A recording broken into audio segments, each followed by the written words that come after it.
There's still a few more spots in the front rows. Let's call to order this regularly scheduled City Commission meeting of the City of St. Pete Beach to order. And let's stand for the Pledge of Allegiance, please. I pledge allegiance to the flag of the United States of America and to the republic for which it stands, one nation, under God, indivisible, with liberty and justice for all. City Clerk, would you please do the roll call? Vice Mayor Grill, Here. Commissioner Brzezowski, Here. Commissioner Marone, Here. Commissioner Grouse, Here. Mayor Petrilla. Here. We have a quorum. Are there any amendments to the agenda, please? Mayor, I believe I gave you 2 items. Yes, we have a staff recognition and we have a proclamation. That's correct.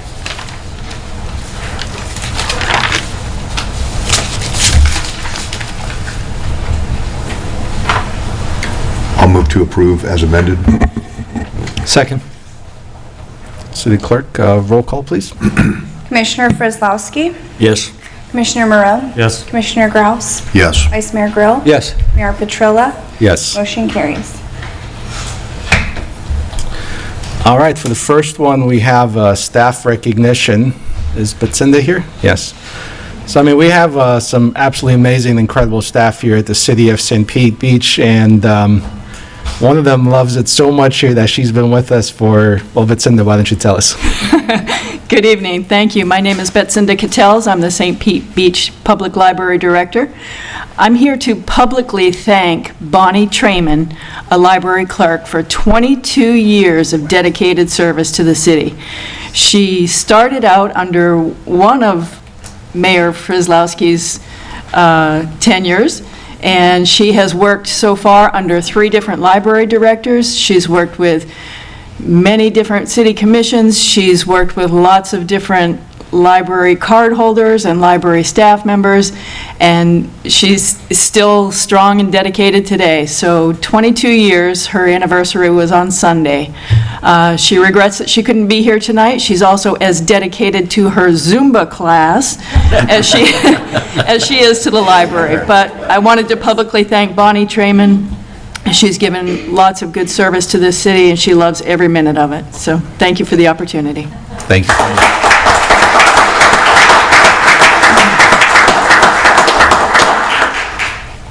And then Commissioner Grill will read a proclamation for code enforcement, which are some of our unsung heroes. I know they have an absolutely incredibly tough job. And as the city manager reminded me earlier today, part of what they do is, what did you call it? Provide quality control for the Quality city. control, yeah. And it's a very tough job. I don't envy them for it, but Commissioner Grill. Thank you, and thank you to the mayor. We're going to, the reason I'm reading it, and you'll become a little obvious towards the end, why I'm saying what I'm saying is that we're going to rotate reading of these proclamations, but it's my honor and my privilege to read this, and so this proclamation this evening, and I will put on my glasses to make sure that I get all the words out right. There we go. Whereas code enforcement officers provide for the safety, health, and welfare of the citizens in this community through the enforcement of building, zoning, housing, animal control, fire safety, environmental, and other codes and ordinances. And whereas code enforcement officers are responsible for improving the neighborhood and the quality of lives of the residents in and community. And whereas every day, assisted by the support and program staff, they attempt to provide quality customer service to the public for the betterment of the community. And whereas too many times their efforts go unnoticed, even after code compliance has been accomplished due to their efforts and expertise. And whereas code enforcement officers are dedicated, well-trained, and highly responsible individuals who take their job seriously and are proud of their department and the local government within which they serve. And whereas the Florida Association of Code Enforcement, also called FACE, F-A-C-E, has declared the first week of June be set aside by the local government to honor and recognize their code enforcement officers. Now therefore I, Adrian Petrilla, Mayor of St. Pete Beach, do hereby proclaim the week of June 5 to 9 as Code Enforcement Officers Appreciation Week in the city of St. Pete Beach. And I urge residents to join this commission in expressing appreciation for the dedication and outstanding service provided by the individuals who serve as our code enforcement officers. So please join me in congratulating our code officers who are here with us tonight.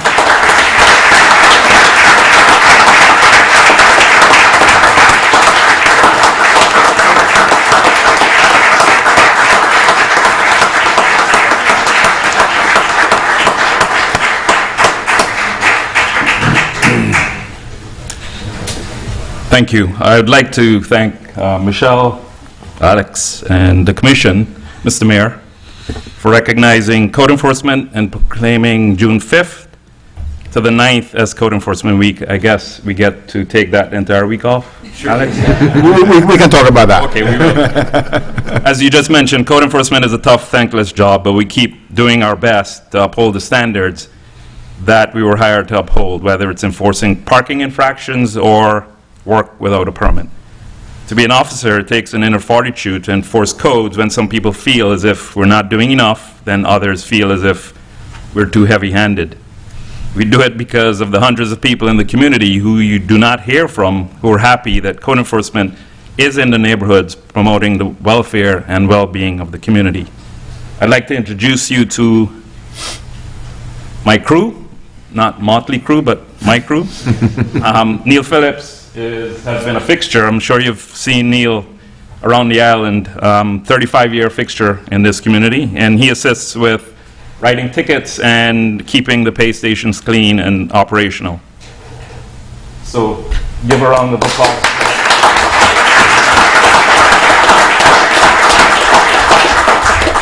Chuck Newman is our godfather. He's a ticket writing machine, who you will see you'll see him out here every Saturday and Sunday, rain or shine.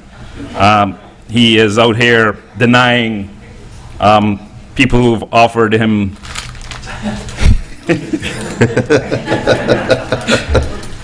I'm sure he doesn't want me to say this, but he's out here always getting a tip, as it were. He does not. Actually, he denies it.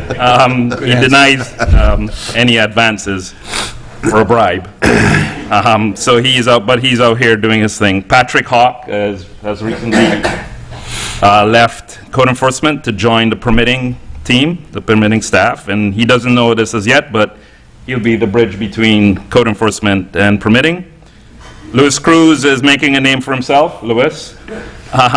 He was recently recognized by a resident for his professionalism and genial attitude. And Stephen Rivera is the newest member. He's already making friends and influencing people. Again, thank you for your time and consideration. Thank you, guys. You want to come stand here for a picture and we can stand in the back? That way we get everybody?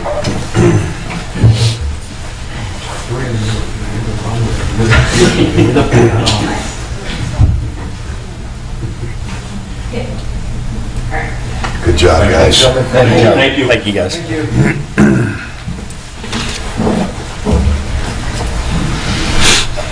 All right, next we'll move to audience comments. Mr. Mayor, I just wanted to thank you and the commission for doing that. It is the hardest job in the city to do what they do, because every time they knock on somebody's door, people go, "Oh my God!" So it's great that they got recognized and appreciated for this. Certainly.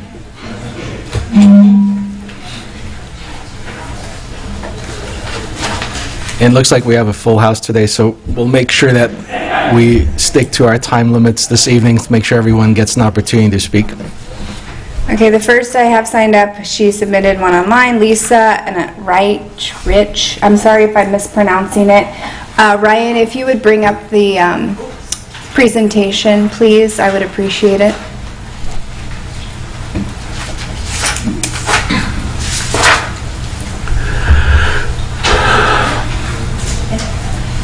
Can you hit play? Ryan, can you hit, oh. No, go back to the YouTube. You were on the right one, Ryan. Yes. Thank you. If you don't mind hitting play, she would wants the video to play first and then speak after.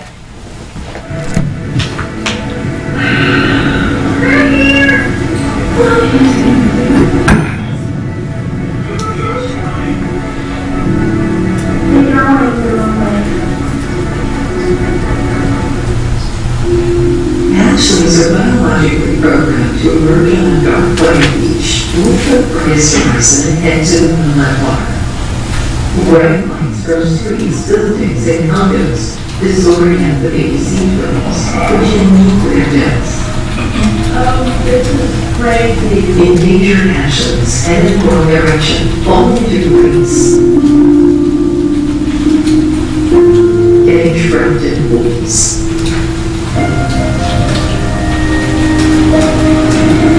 Away from the Gulf, they become vulnerable to dehydration, exhaustion, and predators.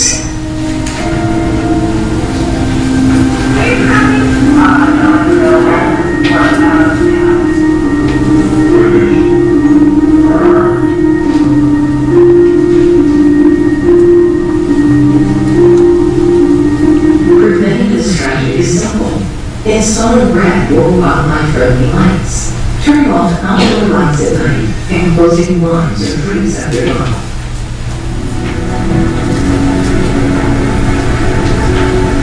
They have a finite amount of energy when they hatch. They desperately need it to get to the water in safety. When these endangered hatchlings don't escape lights for the ocean waters, they can start their long journey with the best chance of survival.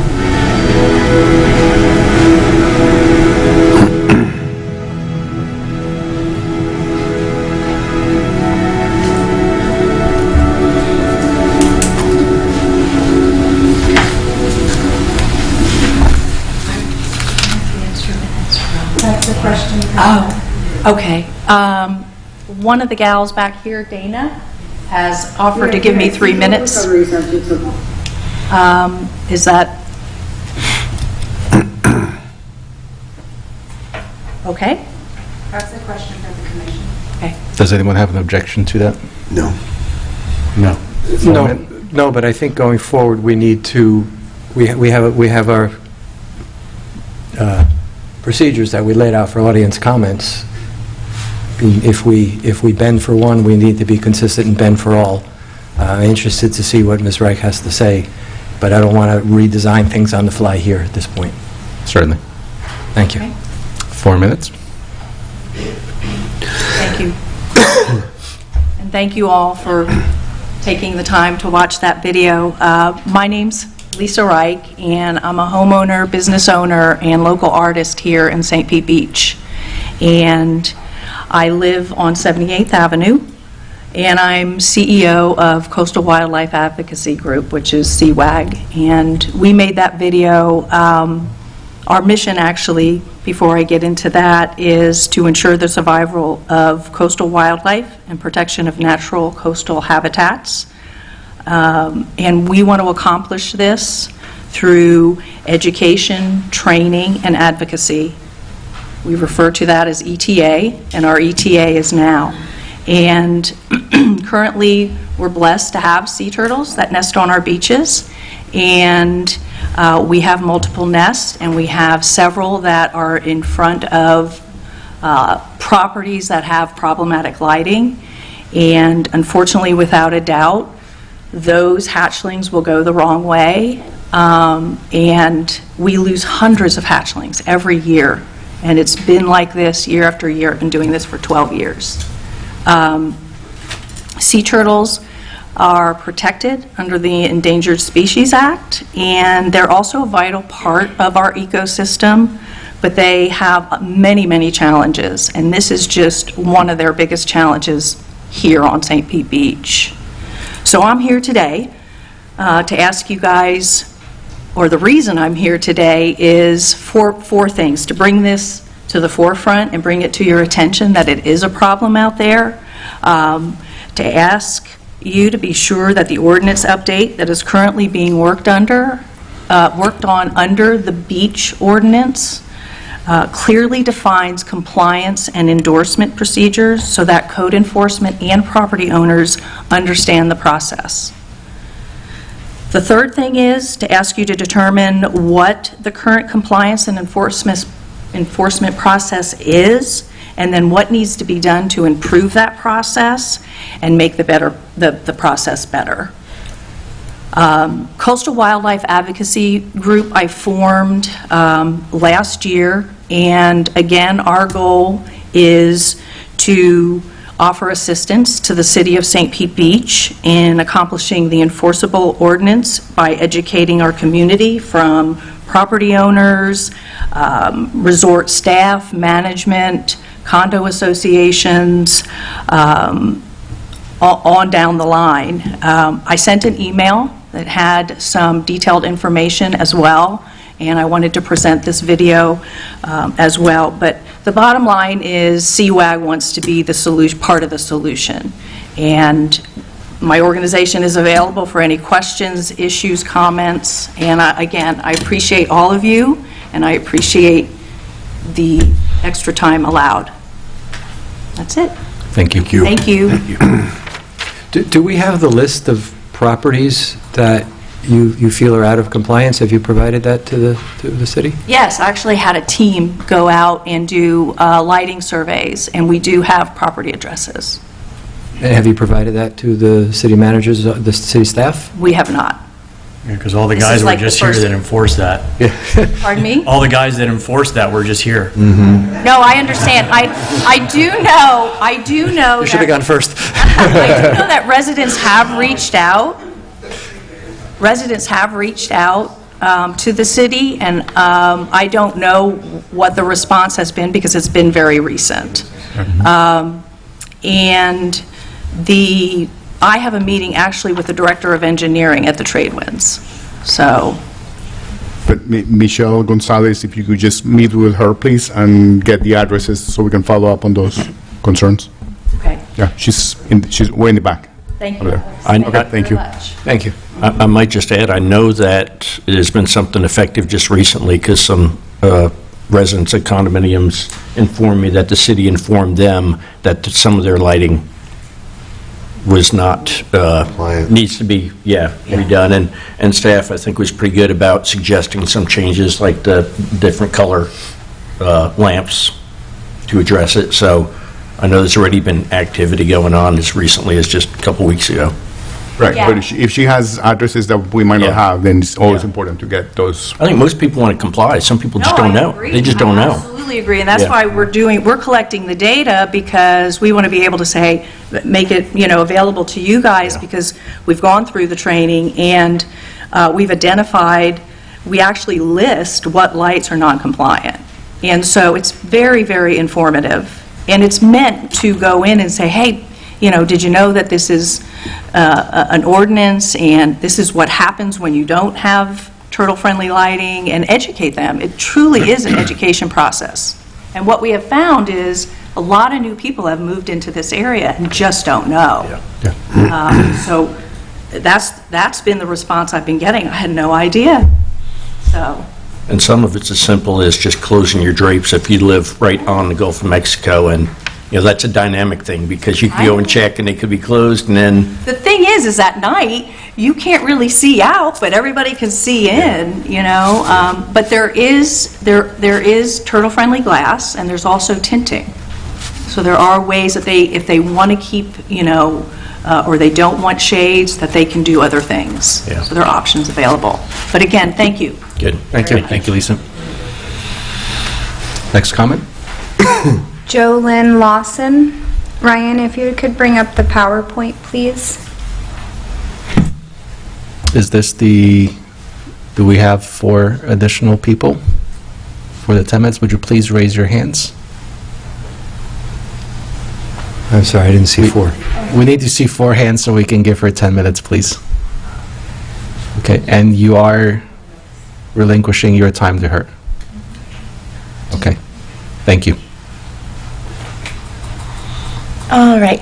Good evening. My name is Jolynn Lawson, and I live on 5407 Leilani Drive, and I'm speaking on behalf, thank you. of Protect St. Pete Beach PAC. So we are St. Pete Beach residents, and our mission is to ensure development projects in St. Pete Beach beautify our community for the mutual benefit of residents and visitors without increasing traffic, congestion, demands on infrastructure, or threatening wildlife and natural resources. We recognize that St. Pete Beach's infrastructure and businesses need investment, and we want to prioritize quality over quantity so that we attract the quality of tourism that will appreciate our unique small-town charm, history, and simple beauty. All right, next one. It's the computer. Write it down. There you go. Brian, can you go? Thank you. We have two primary concerns to discuss this evening. Our first concern is the proposed density increase in the large resort district. As citizens who have familiarized ourselves with the comprehensive plan, and it is clear that the comprehensive plan chooses to prioritize temporary lodging, hotels, over condominiums. While the comprehensive plan provides economic justification for this choice, the comprehensive plan does not specify what variables were studied to justify allowable maximum density of 75 rooms per acre in the large resort district. Our second concern is transparency in the technical review process. Because we believe that transparency is the best form of accountability, we request that the City Commission require all technical review committee meetings to be live streamed, recorded, and archived.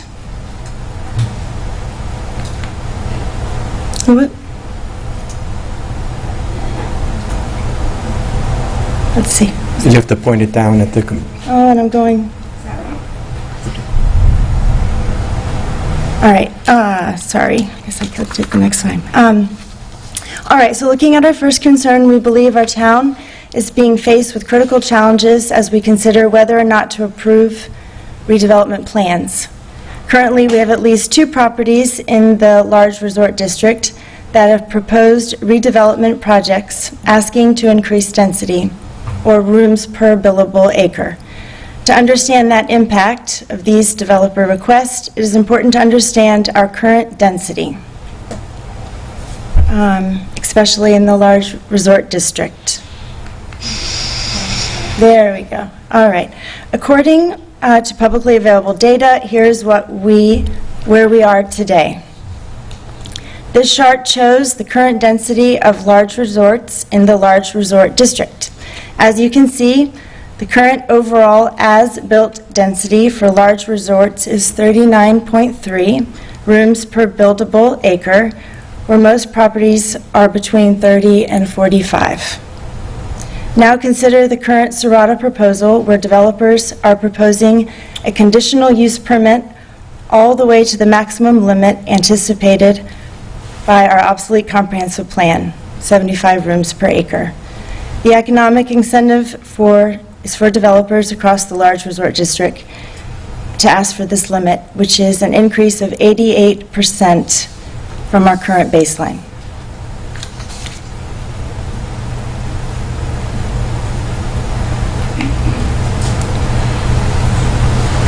We would also like to note that the comprehensive plan states that the large resort district was at 50 rooms per acre when the comprehensive plan was written.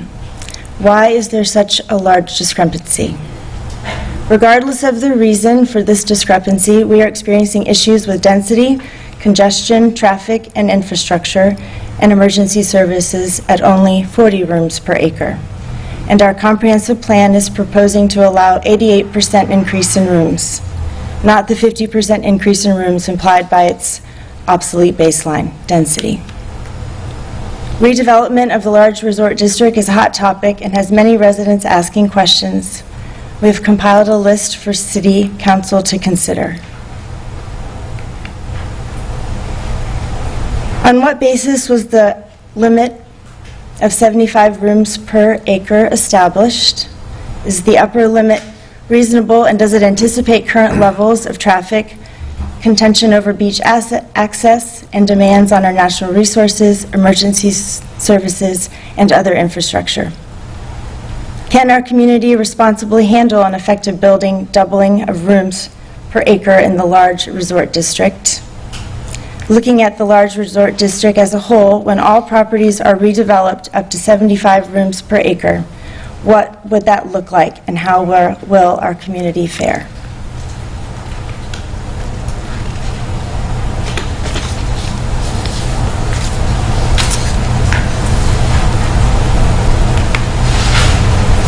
Protect St. Pete Beach has started a petition to temporarily pause conditional use permits that increase rooms in the large resort district because we are concerned about overdevelopment.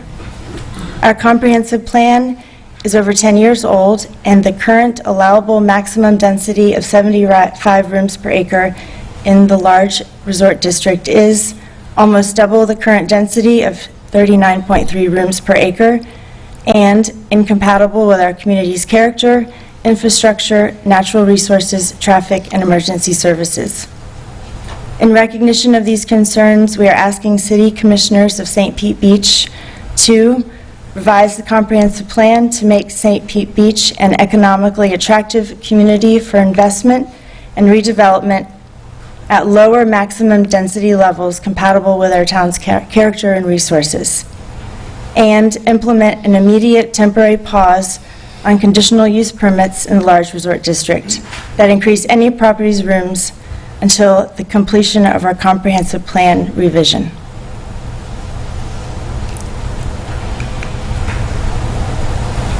The second concern we would like to highlight tonight pertains to transparency during technical review. We request that City Commission require all technical review committee meetings be live stream recorded and archived. Transparency is the best form of accountability, and we appreciate your consideration in approving this request. So in closing, the election of a new mayor in March reflects deep resident concern about these issues. Our online petition has amassed hundreds of signatures, and we have not yet begun our marketing campaign. As residents and voters, we will be watching the City Council's actions closely during this critical time and educating your voters on your actions. We sincerely hope that you will listen to your constituents and take necessary steps to protect St. Pete Beach. Thank you. Thank you. So, Mr. Mayor, I'm sorry, but I need to say something, because your organization... You assume it's my organization? No, I'm talking to the... You said Mr. Mayor. Yeah, Mr. Mayor, I need to say something. Okay, I thought you said it was my organization. No. Okay. Unless, Thank you. okay? So, I mean, if you like, you can sit down, but the petition is a threatening petition. Your comments here are threats to us. You can rest assured that we know as elected officials, we're only as good as the next election. It's like a football coach or a baseball coach. Sure. They were not meant to be threatening. Well, now it's my turn. So, you need to take a look at that, because the petition you have online, and we've all received, and I'll speak for myself, I've received many of these, because you set this up so that they come automatically, isn't what's on your website. There's a line added about our constituents, you listen to your constituents, we will be voting accordingly. But when you look at the website and even the page that you showed, that's not there. So I don't know if the people sending the petition, I'm curious if the people sending the petition actually understand that that's what they're sending. But you should understand, we don't need to be threatened. You know, when I took my oath of office, I said, we need to work together. We don't need divisiveness. We need to work together on the city's problems to make St. Pete Beach better. Sure. But threatening emails, it does not achieve that. And I've said, thank you.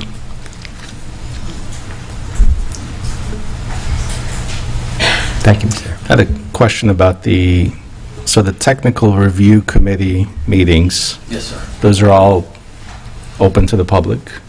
They are. Okay. And they're properly they should be noticed, and The agenda items are published and... Right, so they meet the requirements of an open meeting under the Florida statutes. Yep, okay. Are there any technical challenges with making those available online? It's not my world. City manager.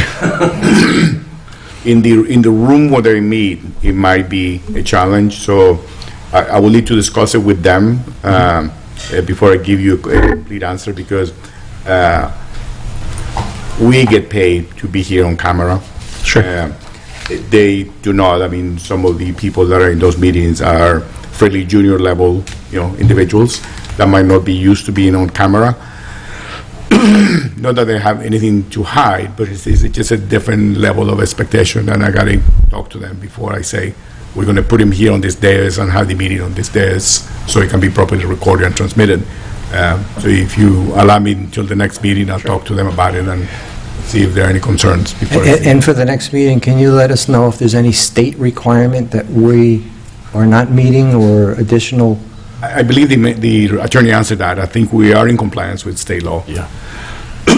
This is just something above and beyond, so if the commission wants to do this, I want to talk to them before I say yes. What might be helpful, because a lot of people don't probably understand what the technical review committee is, can you just say generally who not who the people are, but their titles, what kind of people attend these meetings? It's the city engineer, fire marshal, planners, building official, deputy building official, rec people, parks people, the different disciplines that we have that are technical in terms of reviewing any proposal that comes for a conditional use approvals. They also make review and recommendation of other projects that are coming in through. Yeah, and if I could add to that, this was an entity that was created under Alex's predecessor, and the opposite to it is that applications are sent from department. Right. It's very inefficient. And so this is an opportunity for all the departments to communicate together at one place and express their opinions on an application, and that ultimately that application will have a written staff report usually. And so those are the files that are collected by whoever's responsible for producing that staff report. So it's actually a very efficient method that the city did under Wayne Summers, and as opposed to what, and most cities do that. So they are staff level, technical. It is what it is, technical. So they're not decision makers in the sense that they vote, they have final voting power on things. And that's exactly the reason why I wanted that to be communicated, because most all cities and counties do this. I guess and we've got great staff people that are doing this. I mean, they're top-notch people. So when I hear transparency, it's almost as if they're not trying to hide anything. These are technical staff people reviewing technical documents. I mean, could it be televised and all that? Yeah, but I just... And the comment... The transparency just seems to kind of concern me, as if government isn't doing things that are up and up. And the comments are included in the final reports that you get. And all the comments are included. So there is a report that comes out that's published from the TRC when they're done with their review, correct? And it gets to you, and it gets to this But meeting. it's public record that anybody can have access to. And that helps those designers modify their plans to come into compliance. It's a sort of a check and balance system.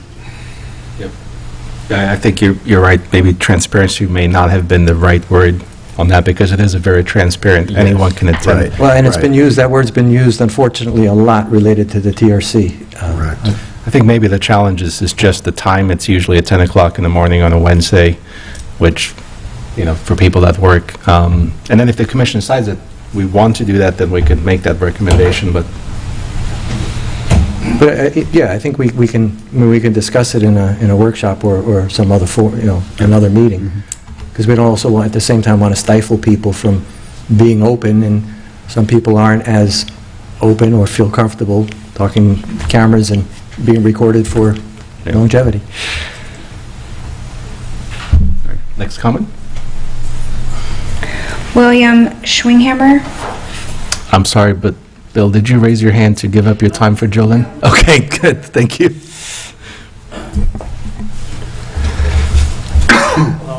William Schwinghammer, I live on 64th Avenue. I've talked to you a couple times already. Thanks for entertaining me again tonight. So, I read the conditional use application for the trade winds, and I have a few comments and one question. I was here at a meeting, I think it was last week or the week before, and it wasn't with the commissioners. But during that meeting, it was in this room, during that meeting, there was a discussion in reference to bundling parcels of residential properties together. And the city wanted to change some language to what that meant and what if it went over 2 parcels, who had to review it and look at it again. And there was a lot of discussion on it, and the people there on the thing here, they were saying that basically to try to put 3 parcels into a residential area and combine them is a pretty big deal. 2 together, that's, okay, but if you're going to do a whole huge compound, they wanted you guys or somebody to review it. That's just the back story for when I read the conditional application for St. Pete Beach for the trade winds. In here, it looks to me like they're combining 6 to 8 parcels together in the large resort district to get the trade winds property to be looked at as one parcel. And that's kind of, it causes issues, I think, with beach access and trying to lump all that into one piece of property. That is 40% of the whole resort district. 40%. And that seems like are people allowed to combine that many properties together? In residential, I know the city says no. So I was wondering with that issue.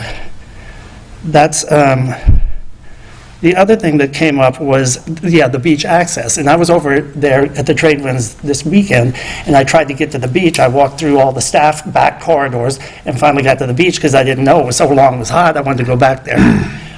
So I think beach access is going to have a big issue with putting 40% of it into one property. It actually, in my opinion, it's no longer a large resort, it's a mega resort in the large resort issue or district. The other thing that I think is going to be an issue with that is the coastal conservation and the turtles. When I went and saw how they have one little section for turtle over there, and that their kids and everybody was playing all around there, it's not much, it's not very good for the turtles. So it's kind of like, why do we even bother? And then the other thing is transportation. And I think that this one piece of property, which is 40% of the district, is going to almost overload the traffic already, and that I would hope that the city is going to do a traffic study with their own money. Thank you.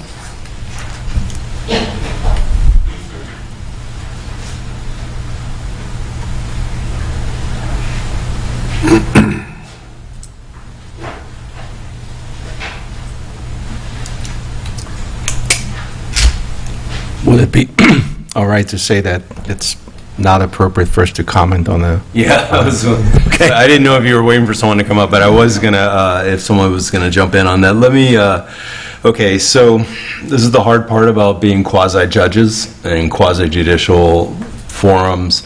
Absolutely, the public has 100% right to come up and speak about these issues, and I'm glad that the public records are being made available about the trade winds application. I don't know that it's a complete application yet, but your job is to remain impartial and neutral so that you don't have dialogue up here answering questions about an application that you never. So you want to be at that public hearing when the trade winds is ultimately they have perfected their application and they are in front of you, that there hasn't been any presumption of unfairness where you engage into a conversation right now about the lot assembly, for example. That would not be a fair public discussion to have right now about the trade winds. If you want to generally talk about lot assembly. That's a policy issue. But I would caution you to try to protect your impartiality so that when you're at that hearing, that's what you are, quasi-judges. But the public, for sure, can come up and make these comments, and I would encourage them to continue to keep looking at that application, because I'm sure it's going to change over time as staff looks at it and it goes through TRC, so it's definitely not a final application. Does that help? And there'll be more opportunity for comments and input at those? There absolutely will be, yeah. There absolutely will be plenty of opportunity for public comment at those hearings, at that hearing. Thank you. You're welcome. Next comment, please. David Hubbard.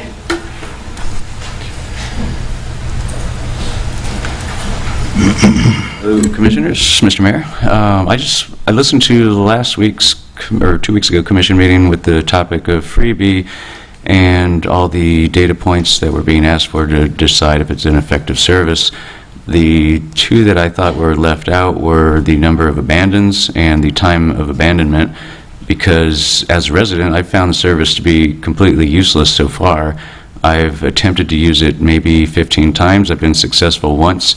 And the primary reason is because I have absolutely no clue where I'm at in line or how long it might take to get a freebie. So if the app could be changed ever so slightly to estimate the time of arrival, or even just give me a number of where I'm at in the queue, that would make it so much more incredibly useful, because I could plan in advance. If I know I'm going to have dinner in an hour at Chill, I'll book the freebie an hour in advance, and if I know my number is slowly ticking toward the top, I don't have to cancel and call Uber. But that's what I end up doing most of the time.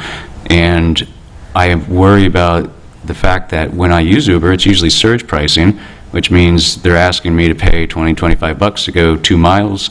And that's a price point that some people might be encouraged to drive and go drink, and they end up doing that instead of spending $50 to go round trip. So I think it creates a public safety issue too, residents not being able to use freebie because they're either they have no clue when it's going to arrive, or they would have to pay so much that they're willing to quote unquote risk their own safety and the safety of others to drive themselves when they should be taking some type of other transportation.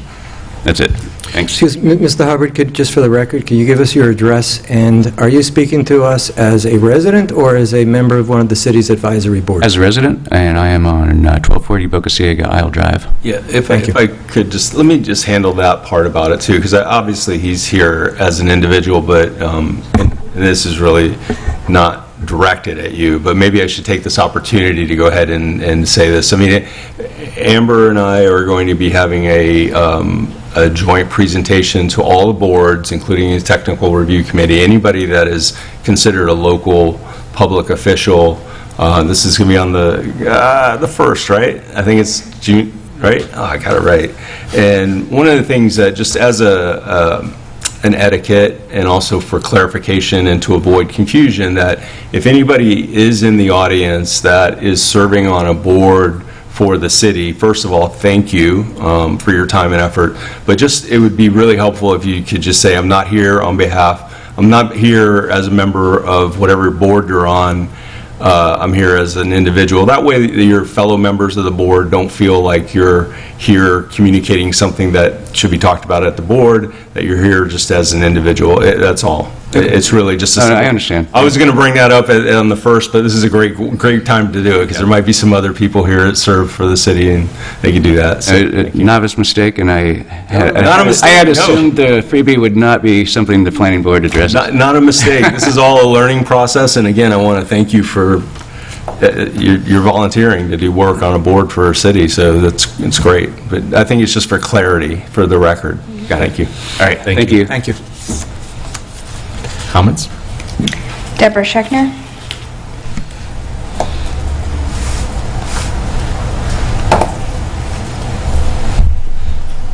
Good evening, Deborah Schechner, Boca Ciega Isle Drive in St. Pete Beach. I am a member of the library board, but I'm speaking here on my own behalf, which I will generally do at all times. So, about the technical review committee, that really is an important thing, because they come to you with their suggestions, and with their approval for whatever project it is. And in general, you all agree with them. So if they don't want to be on camera, I see no issue with them being maybe recorded and put on the city website.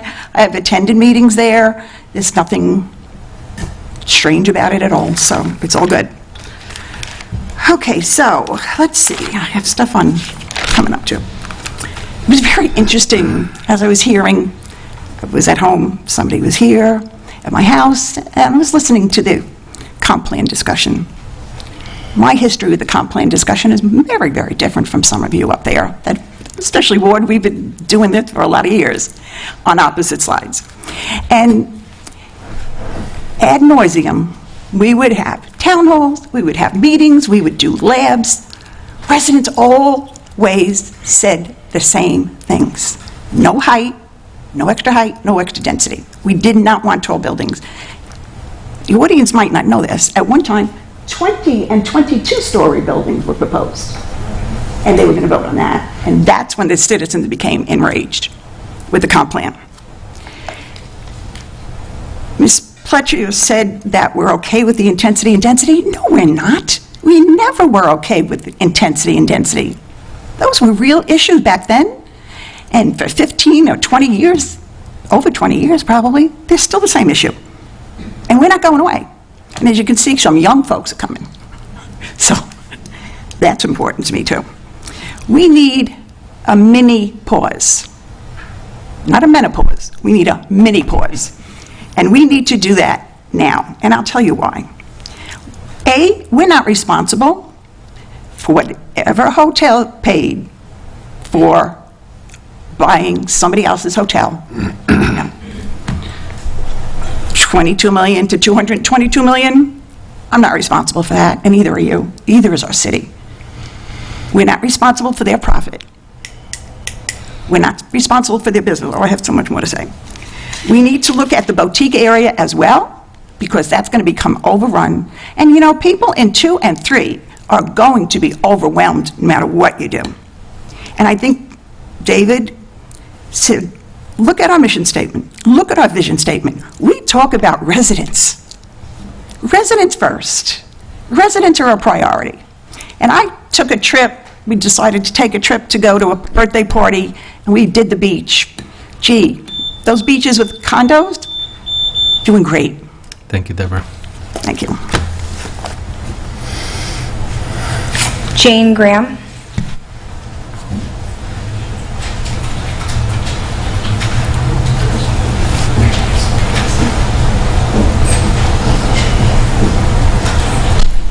Good evening, Mayor and Commissioners. I represent CABA, so I'd like to request some extra time. And we have... Do we have the other 4 one. additional people? Please raise your hand. No, I'm sorry, Lisa, you already spoke, and this is in the public comments? She was still in council as a member of CABA. Is it 1 plus 3, or is it 1 plus 4? Let me just ask council, how much time do you, I mean, the typical is 3 minutes. I mean, are you talking 5 minutes, 4 minutes? Talking probably 5 to 7. I mean, if you want to extend a courtesy to an attorney that's representing an organization, I know, it was 10 minutes if they represent an organization? Yes. Themselves, obviously, plus 3 more. Okay, so we have 1 plus 3. Okay. Thank you, Mr. Mayor. Thank you. Great. Thank you. Good evening, Mayor and Commissioners. My name is Jane Graham, attorney at Sunshine City Law, 737 Main Street, Suite 100, Safety Harbor. I represent CABA, which is the Corey Area Business Association. Many of you know about it. CABA is a nonprofit association composed of local business owners dedicated to promoting the businesses on Corey Avenue. We understand that there's some information and perhaps some misinformation floating around about the status of CABA and the Sunday market and next steps. And I'm here to provide an update on the status and the next steps and where we're going from here. As many of you know, CABA has hosted the well-loved Corey Avenue Sunday Market for decades, a showcase event which has not only promoted the downtown businesses, but also produced revenue which was then reinvested into further marketing of downtown businesses. In 2014, CABA entered into a market management agreement with Tampa Bay Markets, which is a corporation, not a nonprofit, a straight-up corporation, which was the agreement was renewed in 2017, extended through the 2021 season until May 2022. When the TBM contract was up for renewal, CABA made numerous good faith attempts to negotiate a renewal with TBM, but TBM rejected it. And in October 2022, CABA submitted a street closure application to continue the Sunday market for the next season, but the city's COO said that the city would work directly with TBM to continue the market if CABA and TBM did not come to an agreement. Fast forward to now, we've explored several options with the city and with TBM. We have talked about continuing with TBM, again rejected, a license agreement with the city whereby CABA runs the market, something we're looking at, but then the city administration actually turned around and offered an alternative solution, an annual donation to CABA, which we understood would be over a long term. We appreciate the offer, and the CABA board unanimously voted a few months ago to move forward with to embark on such an agreement. We're in the process of suggesting some edits to the draft contract. One thing I'll say is CABA has recently had some leadership changes, and as a result, there have been a few weeks delay in responding to the contract with specifics as far as amendments, but we are still in these conversations. As we move forward to the next step, there's several critical items that we want the commission to understand and consider, because this will be something that you'll be looking at soon. First, the Sunday's market success is CABA's success, and CABA wants to see it continue in the current location now, as it is a great benefit to the businesses, and it's a fun event and a well-known event. Up to last year, the permit was still in CABA's name, and CABA had a say in where the vendors were located. And CABA is not asking for that now, but at very least, CABA would like a guarantee that the market will stay in the location that it is now. In conversations with city administration, we believe we're on the same page, but it's something that is worth highlighting again. Second, CABA, the Corey Area Business Association, is a nonprofit that reinvests revenues back into the business district. There's another organization, the Corey Area Business Alliance, LLC, which was founded actually exactly a year ago today, which has also applied for numerous permits with the city and has been granted them. I just want it to be very clear, this is a different organization. It's LLC and it's not a nonprofit, different from CABA, the client who I represent. CABA, the nonprofit, largely depended on its revenue from the Sunday market to reinvest in the Corey Area Business District marketing. Previously, CABA and TBM had an agreement where CABA received 35% of the market rental fees, which then were reinvested into the marketing of downtown businesses. Without this revenue, because this CABA has not had the Sunday market for the last almost many number of months, CABA has taken a hit of roughly $50,000. To remain viable as a long-time nonprofit dedicated to Corey Avenue businesses and merchants, CABA will require a donation to help offset these revenues. Incidentally, whereas TBM and CABA had a 65-35 split in their contract for the rental revenues, I did review a draft contract between TBM and the city is only requiring $300 per event to the city. And, you know, without going into the details, just something that you should be thinking about and considering is, you know, how much is the public benefiting from an agreement versus a private corporation? While it won't make CABA whole, an annual donation of around $40,000 will be most appreciated and reinvested into marketing the Corey area businesses and will help protect the future and health of this business district. So that's part of our ask. Third, CABA needs assurances that the donations will be granted over a longer period of time. The draft donation agreement, which I had received, stated it's only for 1 year. Now, to be totally upfront, I did have a conversation with Assistant City Attorney McConnell on the phone a few weeks ago, and I said, hey, this is a huge issue. And he did indicate that there's some flexibility with that, which CABA appreciates. And, also, understanding that a city does approve their budget annually, so that's something that you do make these kind of decisions. That said, in looking at the draft agreement that the city has with TBM, at least the last version that I had seen, the term is actually for 5 years with two 5-year options to extend. And again, it speaks to an imbalance that needs to be corrected. If CABA does agree to go to this on the donation route, it will need assurances that it's reasonable to expect that this donation will be something that's available longer term, not just one annual or one-time donation. Finally, the Sunday Market is not the only event CABA hosts over the year. Historically, there have been around 5 weekends where CABA hosted sizable events around Corey Avenue, and we would like assurances from the city that CABA will still be able to move forward with these events.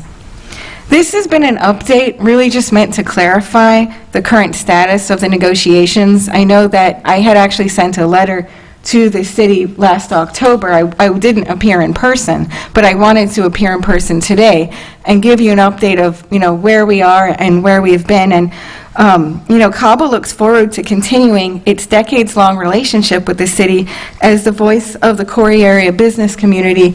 And we do think that we're getting there. There are some further negotiations to be had, but this is where we are right now, and there's certainly some outstanding issues, as I've already mentioned. So please let me know if you have any questions. I want to be a resource, and we are, continuing to have these discussions with city administration, and hopefully we'll get to where I need to get to on this. Thank you very much. Thank you. Thank you. I think we need a workshop on this. I have a lot of questions. I heard a lot of things that I was not familiar with, or a strategy we were going down. Yeah, I believe the manager was going to bring that up during his report, so. That'll hold, okay. Yeah. Right. Please. And then I'll address that later on their management report. Thank you. Thank you. Do we have any more comments? Bill Ritchie.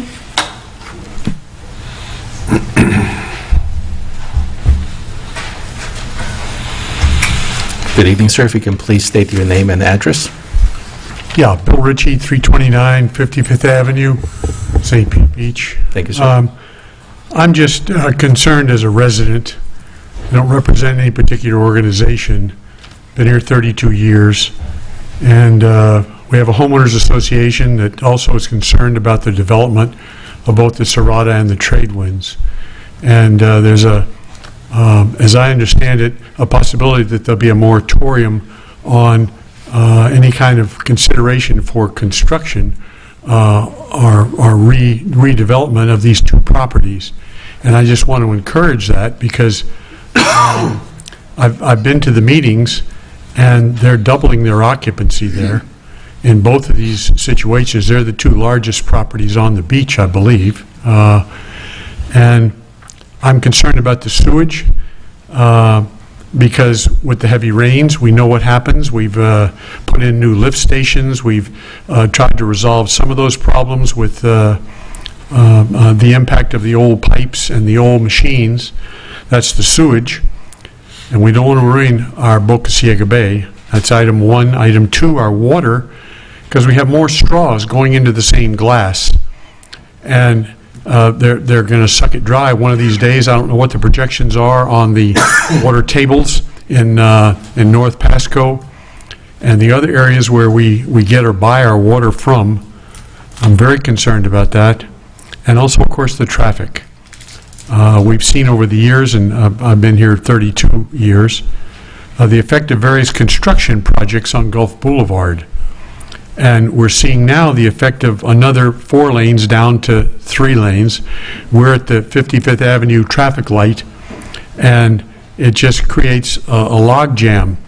Whether you're trying to go to the store, and I'm speaking as a resident, not as a vacation person that comes here and spends $3,000 or $4,000 for a week or more, and then runs over to Publix and does their buying, and they're out of here. They don't care.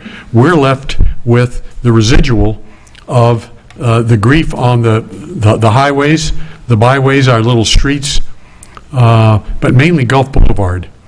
And I can't imagine what it's going to be like with two of these organizations, the Tradewinds and the Serrata, trying to rebuild their organization and put in stores and do this and do that, and trucks backing forth for years, not just weeks, okay, as is the projects with the pipes and the cables and the things that are going in now.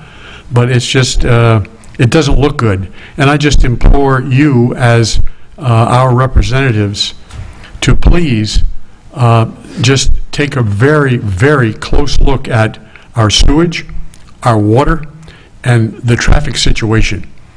The sewage and the water are, of course, way out in the future. And I would recommend that you require that these two organizations post a minimum of maybe $50 million, maybe $100 million bonds. Thank you, Mr. Ritchie. To help any future overflow in all cases. Thank you. Thank you, sir. John Kurzman.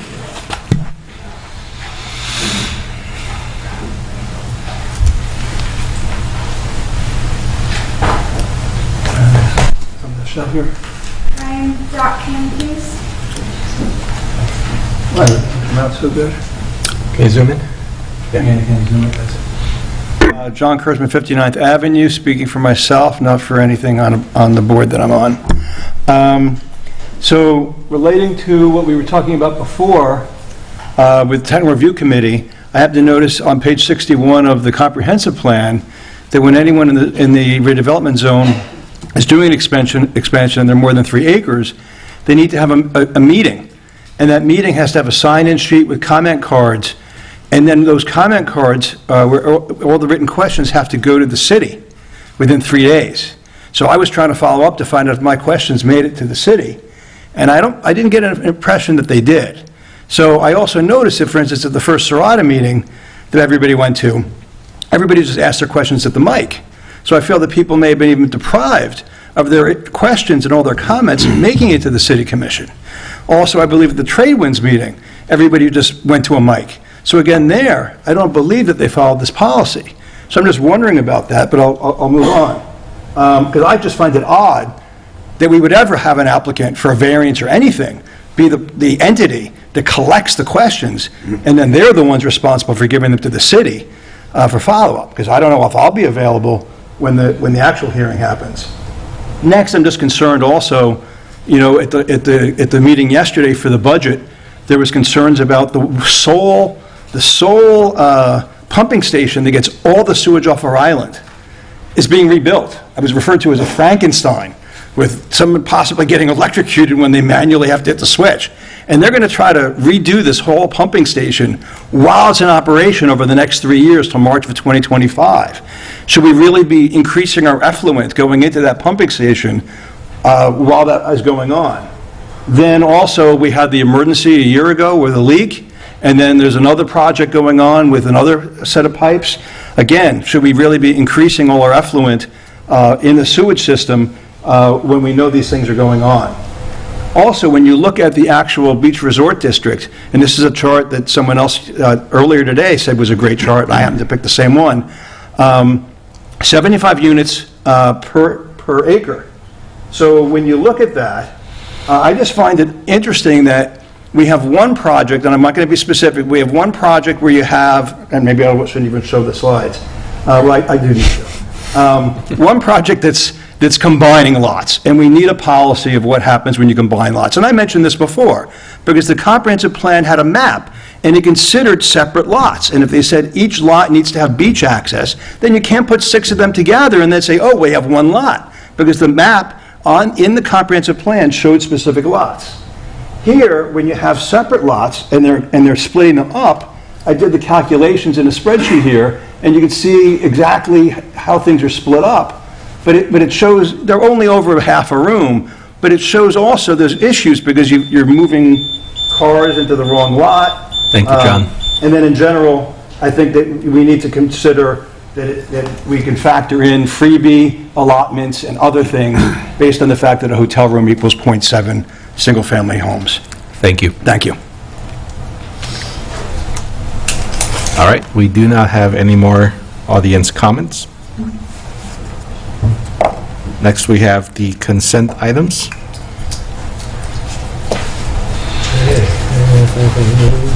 We just need somebody to move the consent agenda. Yep. Second. So moved. Second. City Clerk, please do a roll call. Commissioner Marone? Yes. Commissioner Grouse? Yes. Vice Mayor Grill? Yes. Commissioner Frislowski? Yes. Mayor Petrella? Yes. Motion carries.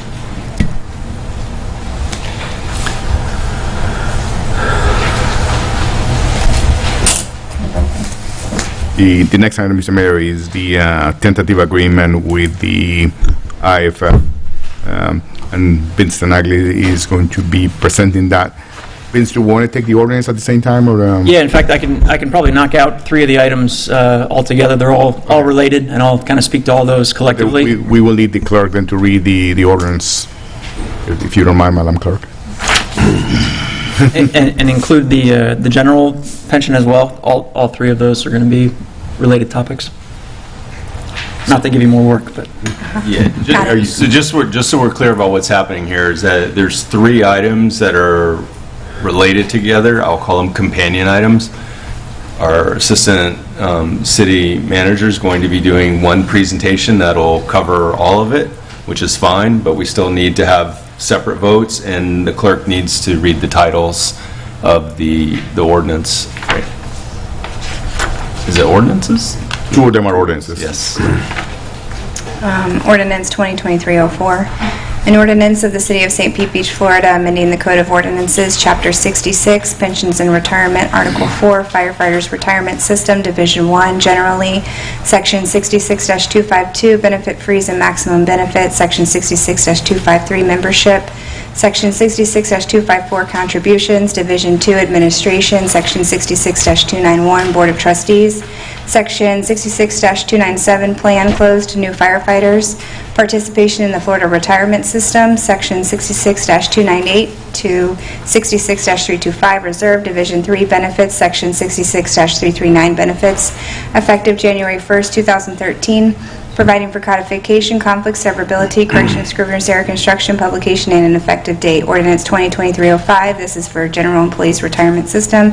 An ordinance of the City of St. Pete Beach, Florida, amending the Code of Ordinances, Chapter 66, Pensions and Retirement, Article 2, General Employees Retirement System, Division 2, Administration, Section 66-66, Board of Trustees, providing for codification, conflict, severability, correction of Scrivener's error, and effective date.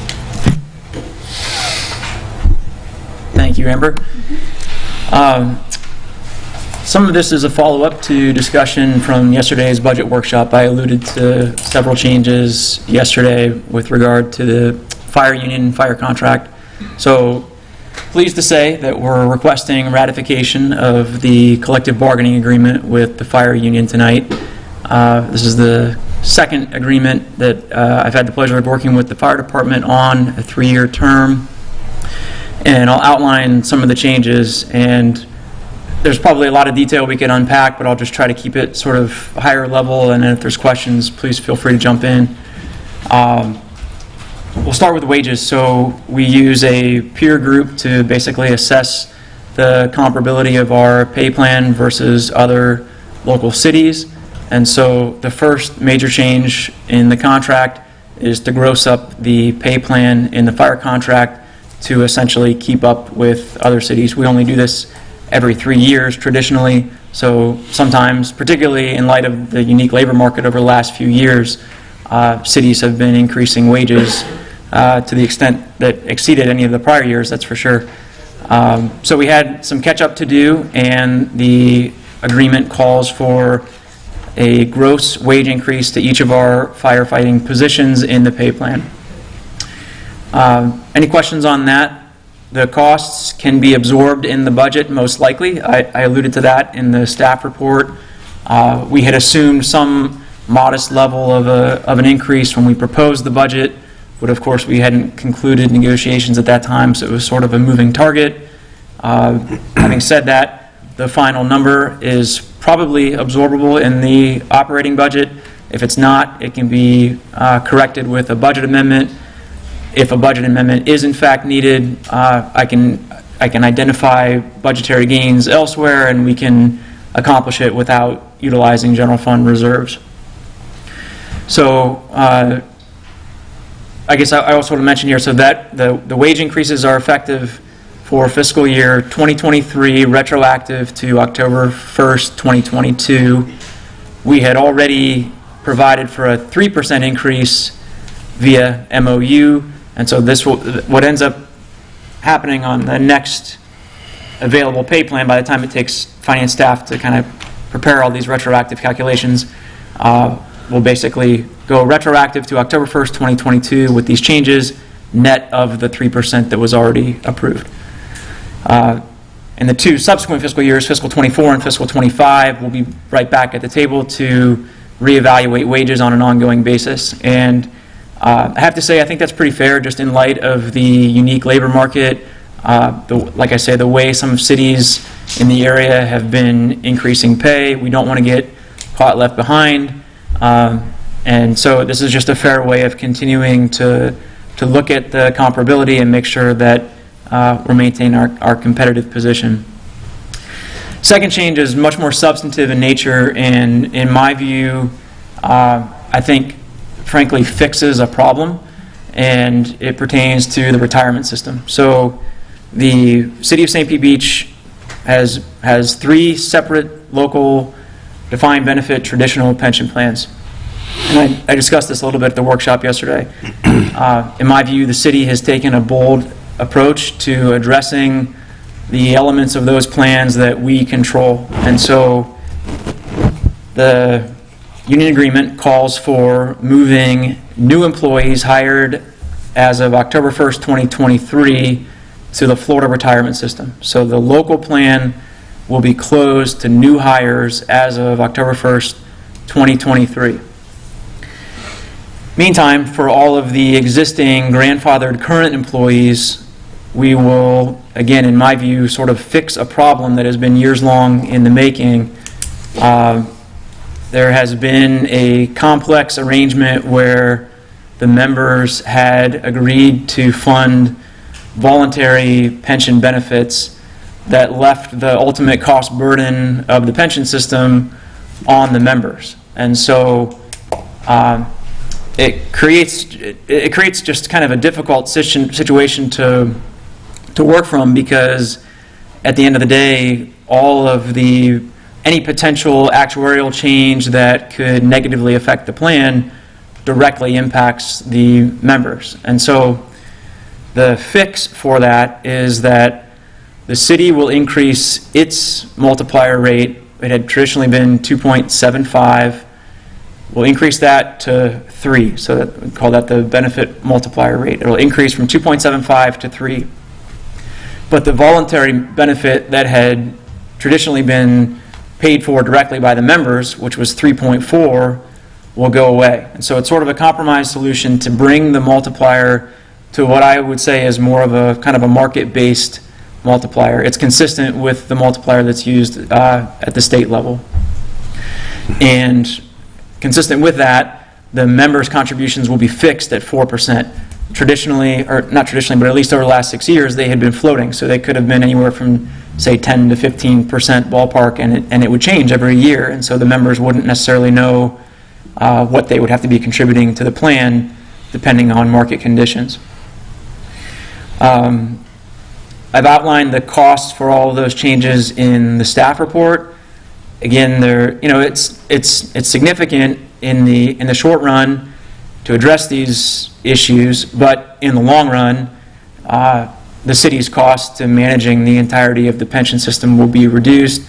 We'll be in a much more stable position in FRS as compared to our little local plan with 33 employees. We'll be in a statewide system where the volatility is just much less reduced. And I also mentioned this at the workshop yesterday, the assumed investment return of the state plan is 6.7%, whereas the local plan is 7.4%. So there's some, I would say there's, maybe some room for reevaluating the assumed rate on the local plan. But by comparison, I would say that the state plan is in a good position with regard to a number of items, but particularly the assumed rate of return.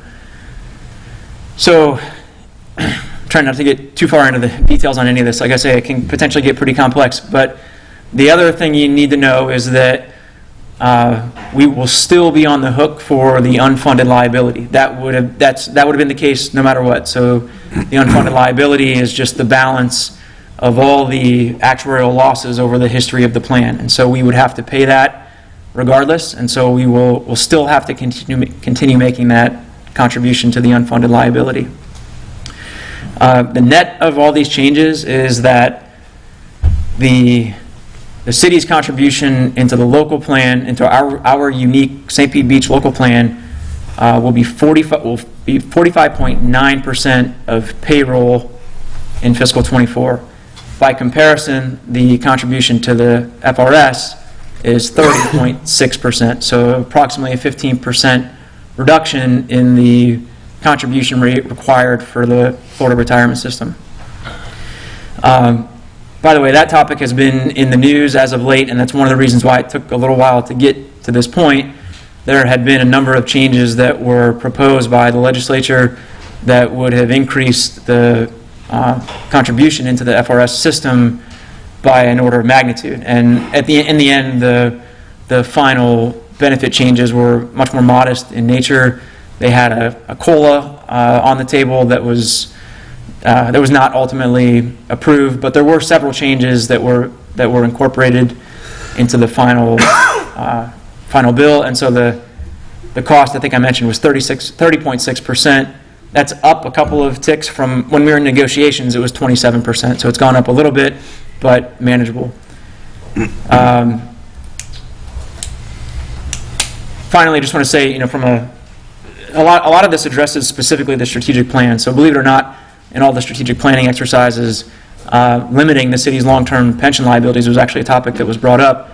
So was staff recruitment and retention. And so with a system like this, a statewide pension system, we can much more easily recruit, retain. Employees can come in from other cities where they, had been participating in FRS and can now come over to St. Pete Beach, whereas typically that might have been much more limited. So, finally, I just want to say that the costs associated with these increases that are attributed to the EMS program as opposed to the fire program will be offset by Pinellas County. Pinellas County pays for 13 of our 33 positions. That we expect that they will be funded by the county. That will require some renegotiation. It'll require a contract amendment with the county. But my message to the county is the same to you, which is, although you might see some short-term cost increases, over the long term, these changes are very beneficial to both the city and the county. So I do expect that they will approve that. And I think I mentioned here in the memo the EMS funding is proposed to increase by $230,000 to help offset some of these cost increases. Finally, so that's sort of the high-level summary of the changes in the contract. The next step is adopting those changes via ordinance. So I'm attempting to address three topics now. This is the second of the three topics. We reflect all of those changes in a pension ordinance. And so all the changes that you see in the pension ordinance, I think it's item 5A, reflect everything I just said, with one other change, which is to try and provide for additional flexibility in managing the plan. And it's something that we've learned over recent years in terms of kind of know what happens now when we close these plans, because we did it for general as well. we get a little bit less interest in the board participation, and so there's language in the ordinance that states if the active membership falls, well, not if, but when the active membership falls below 20, then there's more flexibility for the board to just appoint members, whereas typically it would have to be strictly limited to active or retired firefighters. And now I'm on to the third topic, which is item 5B on the agenda. Vince, before you get there, Yep. the membership of the union has ratified on their side an approval for this agreement, correct? Correct. Yep. Okay. Do you remember what the vote was? I think I have that here. The vote was 21 accepting, 1 rejecting. So 11 not voting, I think that would be. Okay, so I addressed the first 2 topics. The third is doing the same thing in the general pension system. So I mentioned we have 3 traditional defined benefit systems. The change we're making on the fire pension to provide for the additional flexibility when the membership falls below 20, we're proposing to do the same thing on the general, because the general pension has also been closed. We've had some difficulty appointing board seats, so the language just provides for additional flexibility that would allow for anybody to fill those seats as determined by the pension board, as opposed to what was a little bit more limited in the past in terms of the board membership. So I'll pause there. I know there's kind of a lot in that, but I tried to describe it a little bit yesterday, outlined in the staff report, so I think you've got all the information available. I just want to say thanks. I know we've got some folks from the fire department here. I think, frankly, the relationship with the fire department has been great. Although the only changes in this contract affect wages and retirement, I can tell you, we've often discussed a number of operational management types of issues, and ultimately you don't see any of those changes reflected here, which to me just means that we've got trust on both sides of the table in terms of managing issues and kind of working together on any sort of labor issues. So I will stop there and see if there's any questions.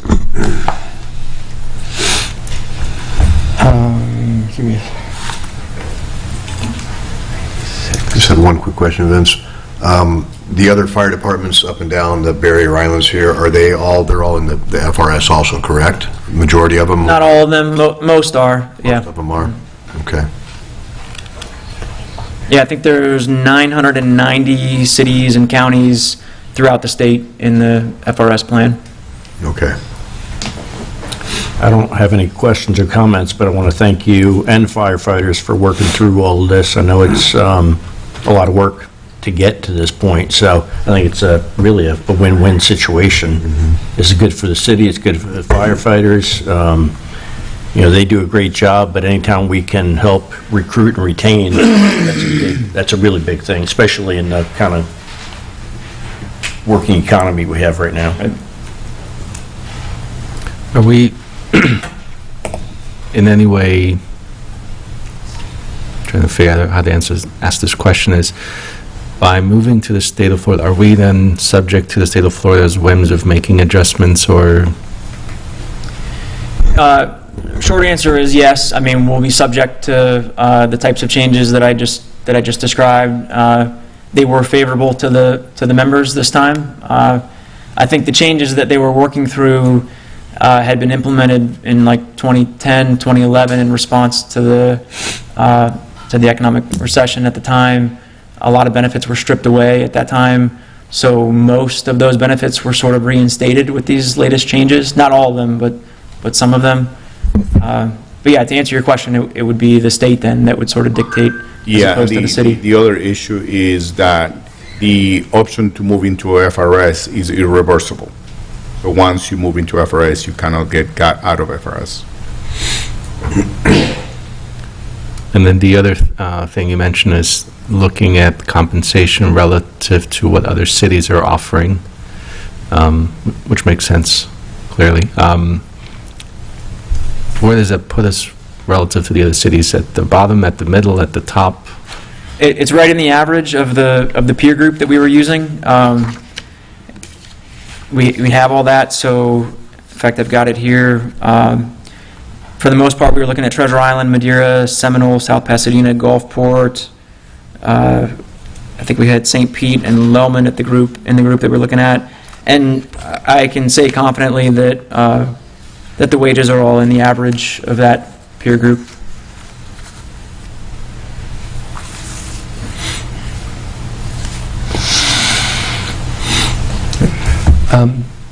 Commissioner Grill? Yeah, I'll just reiterate what Commissioner Frislowski said. I won't reiterate, I'll just say I agree with it. I know this is a lot of work, and you've done a great job, and the team's done a great job on pensions and helping to put the city in better footing with our pensions overall. I was happy to see the votes from the union, and an overwhelming majority, vast majority of those who voted see this as a good agreement. So no other changes in the contract, all the other items stay the same? This is really a pension and wage discussion? Correct. Okay. The attorneys have been through this, both sides, the employment attorneys? I did not review it. I did not participate in the negotiations. I did not sit in them. So I'm not capable. I sat in on the last one a couple years ago, but not this one. Okay. But I think, so Bonnie Jensen, right, is the counsel for the pension boards. That's who participated in the ordinances and that you're reviewing. Correct. Okay. I don't know. Which is typical, right? Oh, correct. Yeah, the pension and attorneys are the ones who typically prepare the pension ordinances. Okay. I will say that I did ask Vince, next time, please let me know, because we do have Labor and Employment Council who could have checked through everything, because federal and state laws change from time to time. FMLA changes, there's Title VII changes sometimes, there are new labor and employment laws that, so I think it's just a good practice before you get started negotiating that your labor and employment attorney gets eyeballs on it and says, hey, guess what, there's been new provisions put in on this and that. I've already mentioned that to Vince, so that I'm sure next time around we'll coordinate a little bit better. Okay. Nothing else. Just real quick before we do vote on this, I'd like to say that I know a few of us here, not last week, attended and Vince was in there also, attended an event that the firefighters had, and it was a real eye-opening event. I'd like to thank Coleman Vale for inviting us all and taking care of us all there, but we actually got to, I didn't, but some of the others here actually got to pull some fire hose and went into some smoky buildings and tear apart some cars, and really got a feel for what some of you guys do, and it's a tough job, so we really appreciate everything. And we discovered muscles we didn't know we had. Right. I will say, I don't know if you noticed, but I think we may have been the only city that had a firefighter assigned to each one of us to make sure we made it to the end of the day safe. And if I hadn't mentioned it then, I just want to say I really appreciate it, because I did notice a few of the other commissioners and mayors were just kind of left out to themselves, and good luck. Find your own gear, do whatever. Anyway, so we do appreciate that very much. Commissioner Morone, any questions, comments? No. Okay. Any other discussion? No, sir. All right, which item is first? Thanks, Vince. It's to approve the 4A, it's a 4A. resolution. Do we have a motion? I will make a motion to authorize the ratification of the tentative agreement with the IAFF. Well, second. City Clerk, roll call, please. Commissioner Grouse? Yes. Vice Mayor Grill? Yes. Commissioner Frislowski? Yes. Commissioner Morone? Yes. Mayor Petrilla? Yes. Motion carries. Do we have a motion for 5A? Yeah. I got to get to it. So moved. Second. City Clerk, will you please do a roll call? Vice Mayor Grill? Yes. Commissioner Fryslowski? Yes. Commissioner Marone? Yes. Commissioner Grouse? Yes. Mayor Petrola? Yes. Motion carries. And do we have a motion for 5B, please? So moved. Second. City Clerk, will you please do a roll call? Commissioner Fryslowski? Yes. Commissioner Marone? Yes. Commissioner Grouse? Yes. Vice Mayor Grill? Yes. Mayor Petrola? Yes. Motion carries. Thank you. Good. Very good. All right, next item is 4B, the Don Cesar Neighborhood Water Threat and Sea Level Rise Study. Yes, Mr. Mayor, this is a contract to continue the analysis that we had started for the Don Cesar neighborhood, and it builds on the work that had been done previously. And as time goes by, we are going to be getting into more and more detail into the actual design for the different solutions that we're looking for the area.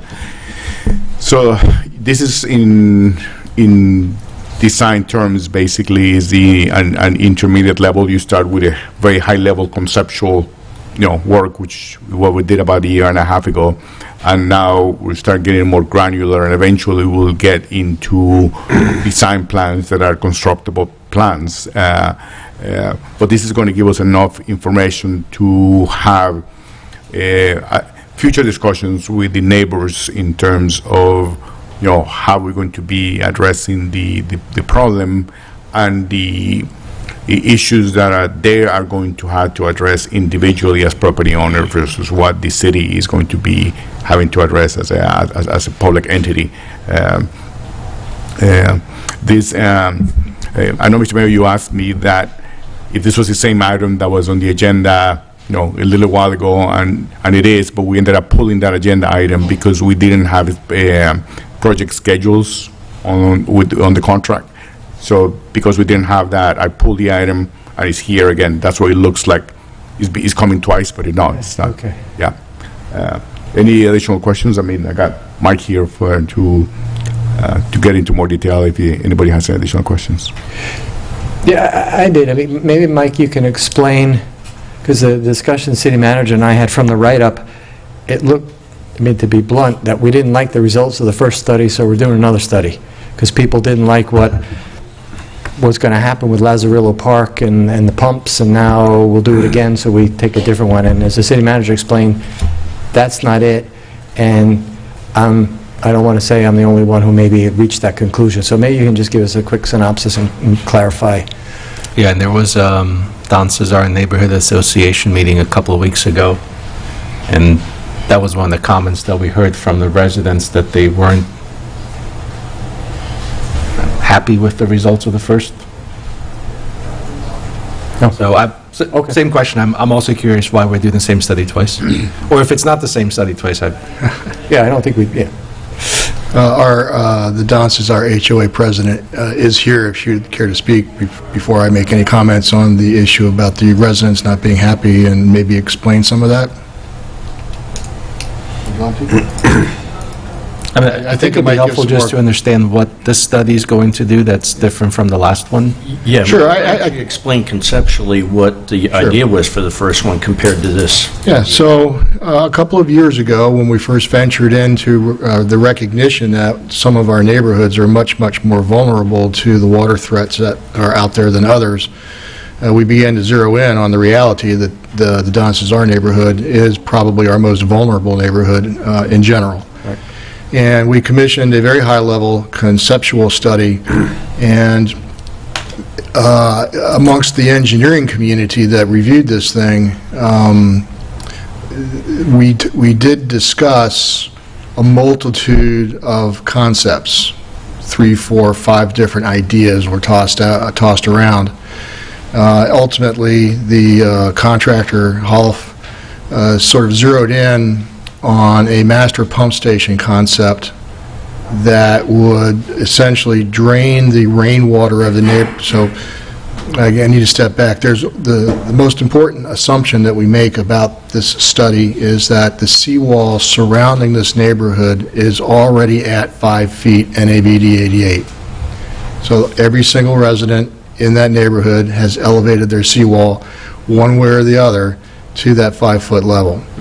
And now we're looking into the future. This isn't something we're going to do tomorrow. This is something we may contemplate doing somewhere between the years 2040 and 2070, depending on how sea level rise continues to unfold. So this is still very high level. As we took a look at the protection, it's not necessarily in the next several, 3 or 4 decades that we're going to be overtopped by the sea water coming in. We have rainwater evacuation problems. We did make an assumption that the tides will continue to rise, and so the frequency at which we will experience a rain event during a high tide event will become more frequent over time. And that rainwater would be trapped behind the seawalls and the outfall structures as we have built them now, because the tide check valves will be closed. So how do you evacuate that water? There's 1 or 2 ways to do that. You can put pump stations on the perimeter where we have built the outfall structures that drains the water naturally now, or you can reverse that flow and you can build 1 pump station in the middle of the island in Lazarillo Park and pump it out that way. So we took a look at the dynamics of all that. So the first concept design adopted that approach, which was to put 1 pump station in the center of the Lazarillo Park, redesign the park area, and we would have 1 pump station pushing the rainwater out of the neighborhood. As we have continued to look at that and evaluated the costs associated with regrading the roads to flow inwards instead of outwards, curbs and gutters and sidewalks and driveways and all of that cost, we thought, well, okay, what's the difference between a cost of pumping out centrally versus pumping decentralized, where we do not have to reshape the roads and the curbs and sidewalks and the gutters. We put pump stations on the exterior where the drainage is already flowing, and we leave Lazarillo Park alone and don't mess with it, because it already is a very high water table park.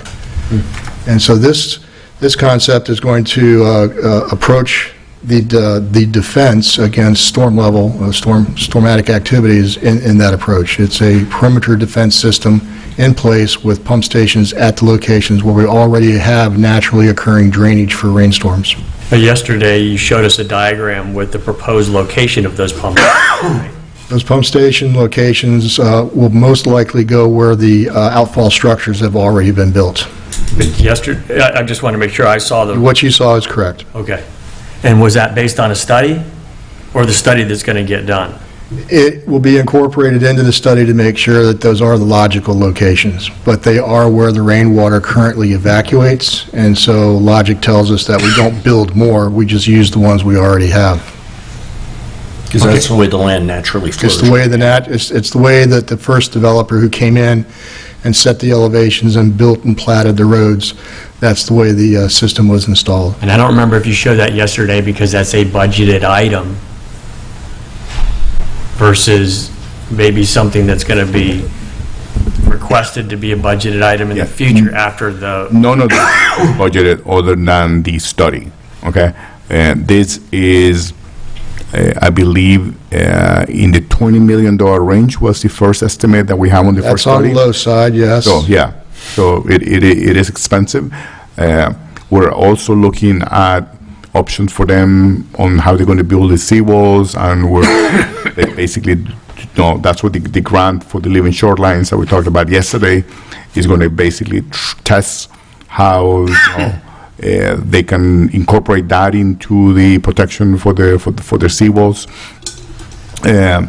And we also have to in the study address the water table issues that is rising from the hydrology point of view from below coming up. So the neighborhood has its challenges, and this is the canary in the coal mine. It's the first one that really needs to get solved. That's going to, in essence, hopefully give us a blueprint not every solution is going to be exactly the same, but it will give us some guidance as to what we can do with some of the other high-risk areas that we have. And you mentioned this assumes that all the seawalls will already be brought up at some point to 5 feet, but they're not currently at 5 feet. That is correct. Correct. Now, we currently have for Mr. Mayor and Commissioner Marron, about a year and a half ago, we changed the ordinance that requires that any seawall that is being redone gets done at the level of 5 feet. So that is going to basically address all those people that are right now with deficiencies on their seawalls, or they're doing a project. At some point in time in the 2030s or so, there's going to come a point that we're going to have to change our ordinance and say, well, you don't only have to do it when you are rebuilding your seawall, you are going to be given 3-4 years, whatever the commission at that point decides, to make sure that all of the seawalls need to get to that that 5-foot level. And that's going to happen in the next decade. That decision will have to be made, because the seawall is only as good as the lowest point on the seawall. So at some point that decision is going to have to be made. We're not dealing with that today, but he has to assume that that's going to be in place, because if that's not in place, then anything else that we're doing here is just wasting money. And this is a discussion we had not only for the Don Cesar neighborhood, as Mike said, it's one of the most tenuous situations that we have in the city, but over time, it's for all of us. Because if we raise it and we raise it, but he doesn't raise it, it's going to come around the back. So how do we do that for a future discussion? There is no one solution for any one particular district, any one particular neighborhood. They all have different topography, different types of challenges, space constraints, and things of that nature. We are going to be looking at incorporating the design of a living shoreline that is currently will be coming before you for an approval of a grant share shortly. We will own that design in the end as the city, and that design will be incorporated into this project also as an alternative to hardscape seawalls, traditional seawalls, concrete and fiber panels. The idea there is this neighborhood has the opportunity, because of the perimeter road being inside the 10-foot circle of land that surrounds it. We have a wonderful opportunity to incorporate a nature-based solution that works with herself against the threats rather than against a man-made solution that ultimately will fail at some point in time. It also offers the opportunity for the beautification of the neighborhood, the aesthetics, that we can make a very beautiful defensive structure that a lot of folks, if you didn't know any better, wouldn't know what it was. It's just a beautiful structure. So there's a lot of moving parts. This is still relatively high level, but I believe that this study will come in at a lower price point. But I'll let this study go ahead and speak for itself, and we'll have the report sometime in October or so. I think my biggest takeaway from the neighborhood association meeting that the three of us attended was the need is eminent in that area. And it's a multifaceted fix. And it's going to be a work in progress. I would agree with all of that. And everyone that lives in that neighborhood is very in tune with the different options, and I think are probably really anxious to get the ball rolling. So I will give you full disclosure. I am a resident of the Don Cesar neighborhood, not in this specific study area, but on the other side near the Hotel Zamora. And I believe that the time that we will be looking at for the discussion of when we will require property owners to elevate their seawalls will be driven by the number of days that we're willing to withstand sunny day flooding. Last month, I have had to avoid driving through saltwater probably 7 or 8 times. So how many days a year are we, as a collective neighborhood, going to be willing to drive through saltwater, which destroys our cars? I have bought 2 cars due to saltwater deterioration since I've been here, so I did not need to spend that $85,000 but that's the way it was. But I think that's how the conversation is going to come to you through the residents and the HOAs. I'm tired of this. It's time to do something, and let's get going. I don't know when that year is going to be, but I don't think it's as far out as a lot of people think it is. So the work product from this study, which will come, and just look at the schedule sometime November-ish, October, November, I think I'll be bringing it back to you. is, from there, we'll make a decision as to the next step. Correct. It will be a discussion. It's like, okay, we now have better information, more precise information. Incorporated into this study is also the analysis of who owns exactly what. We have a very technical review of all of the properties that the city attorney's office assisted us with, but it's a very difficult read, so we're going to incorporate that so property owners know exactly where their boundaries are, who owns exactly what. There are some questions about, well, I don't really own that seawall, it's outside my footprint. Every property owner will be given the opportunity to see precisely and exactly where their boundaries fall and all of that. We also have to incorporate into this thing the idea that if we do build this wall, well, how am I going to get to my boat, and what's the dock access? And so that it gets very personal, it gets very intense very quickly, and we have to take all that into consideration. And I believe, Mike, you have in the scheduled meetings with the community as well, between the community and the consultants, which is really an important piece of this. Yes, as part of this, we do have a line item in there. It's got a double asterisk against it, which is an as-needed line item. So we're only going to pay for the meeting times that we ask the consultant to spend, but we have 40 hours of meeting times built into the not-to-exceed contract. We don't have to use all of those, and if we don't, we won't pay for them, but they're available to us as we make the initial decision about how to approach this, this concept design. And this study only addresses the south side, or does it address both the north and the south side of? It addresses the south side of the Bayway, not the north, but it's going to be fungible to the north side. Whatever we do on the south, it would be easily translated to the other side because they mirror each other.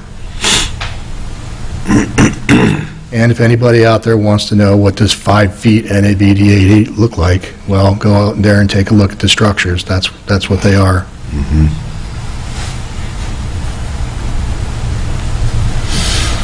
Thank you. Thanks, Mike. Very good. Nice overview. Thank you. You can stay there. You'll have the next one, the Boca Ciega is after. I was trying to sneak away. Do we have any audience comments? Betty Resnicki. You'll be back, Mike. Okay.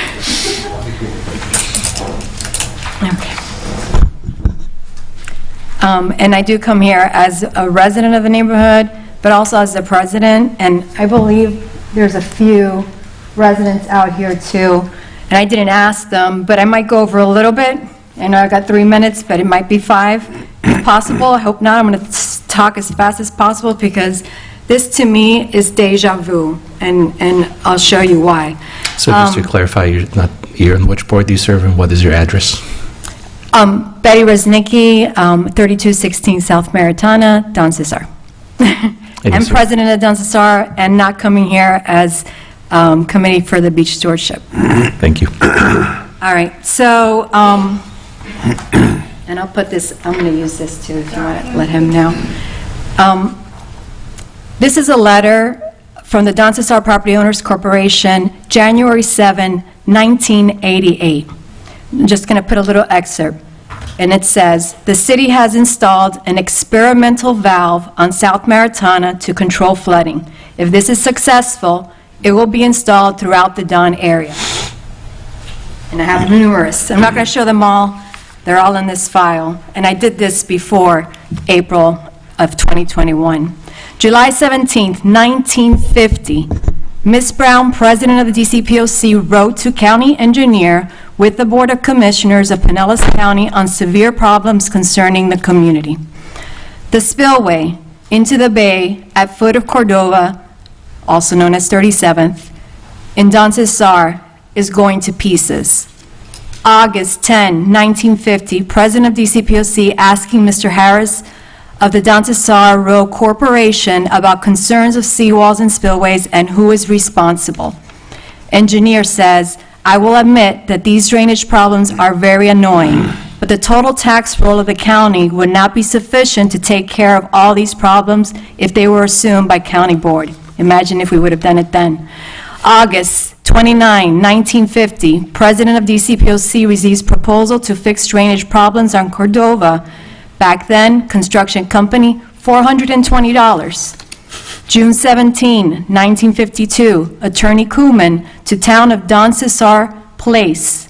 Attorney mentions, it is entirely possible that at some future date, through the construction of storm sewers or otherwise, it will not be necessary to maintain drains across the 10-foot strip. That's the seawall area. June 22, 1971, opinion was written by Devereaux and Cohen, attorney firm, as to whether the city of St. Petersburg Beach had a duty to maintain the seawalls at the Don Cesar Place subdivision.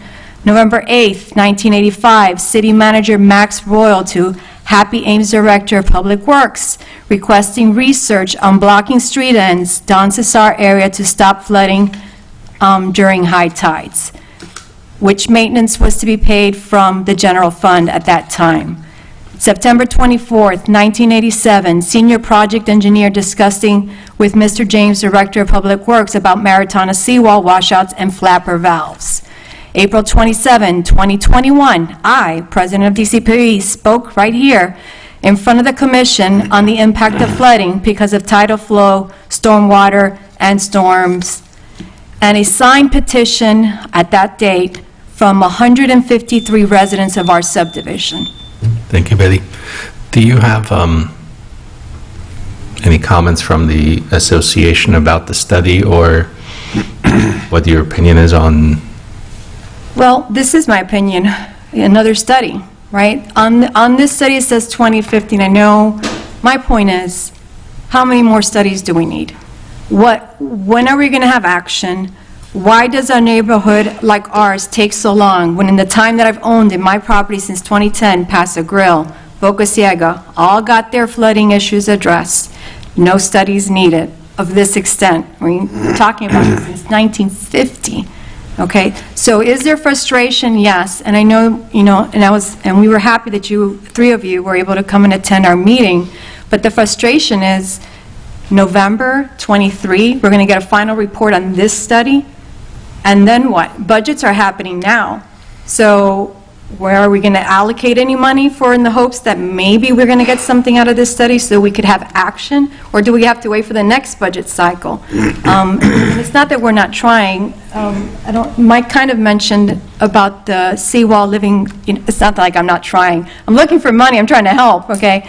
We did get awarded on Friday from the Tampa Bay Estuaries $39,000. It needs the match of 39, so we're talking about another $76,000 towards our neighborhood, on top of the $740, I think it was, right? Yes. That's been allocated right now. So it's not that we're not trying to get money, and I feel like we're trying to move forward, but when I hear this study, I'm like, what more do we need to study? We know it's not working. We know there are a lot of issues. It's very complicated. There's no doubt it's complicated. You've got flex valves, spillways, baffle boxes, seawalls, the boat ramp, road pavement, stormwater system, DOT, right, Department of Transportation, the neighborhood on the north, and I want to say, has to be addressed, because DOT is involved and we need to get them involved. I know there's meetings that are up and coming, everything seems delay, but the fact is, similar things that had happened before, and God knows I have countless pictures.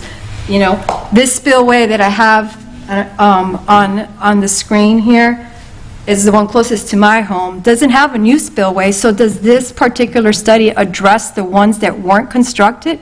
Because does that mean we don't get a pump? This picture was taken in 21. This is what it looked like on my way over here. It looks the same. It hasn't changed. It's cracking. You can still see the crack on the bottom. It's worse now, okay? Does a pump get to be installed here because there's no new spillway, like there are on 37th or by the Samora that don't have brand new spillways? So does that get tabled? Or do all of them have to have spillways? I mean, it's a lot of moving parts. This particular Barcelona which finally got fixed. You know how long it took? 3 years. Well, guess what? It looks like this on Granada and East Maritana, because another one broke, and who owns it? It's now going to be a 3-year project to find out, does the city own it or does DOT own it? And then it goes back to the city, and then it goes back to DOT. I feel frustrated. I know everybody here feels frustrated from a neighborhood. I know the people who are watching, who said they were going to be watching, feel frustrated. So from the take back, it's hard to answer your question, but the question is, we're frustrated. Sure. And when I hear 2050, and I think it was commented maybe 2040, so, will I be 90 or dead before anything gets done? It's frustrating because it's taking so long. And I know it's not easy, but we do need to allocate money, because if it's $25 million or more is what we're talking about now, well, imagine 5 years from now. It's not going to get cheaper. Construction keeps getting more expensive. Again, I wish we would have done it back when the plat was under Thomas Rowe. Maybe they would have spent the $1,000 it would have cost back then, that apparently was equivalent to $25 million, to today. But it's frustrating. So am I happy we're going to get a study? Maybe. I'm not sure, because I'm not sure what it's going to mean.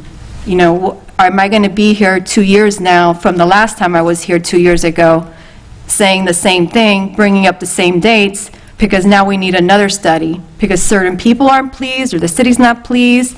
We never really brushed up on that last conceptual plan. We kind of talked about it in meetings, and I know I've come to the city, I've talked with Alex, I've talked with Mike, with Jennifer. I'm tired of meetings. I feel like building, and that's why I start looking elsewhere. We contact Tampa Bay, we call Pinellas County. We're trying to look for a way to address this. There is a lot of moving parts. It's complicated. People are going to be upset. Everyone is not going to agree. But that's the purpose of government. That's the purpose of what we're doing, is to get people to come together and come to some type of agreement. Not everyone's going to be happy, but we do need to get something done, because that's what our streets look like today, and it's not going to get better if we don't do something about it. So, thank you.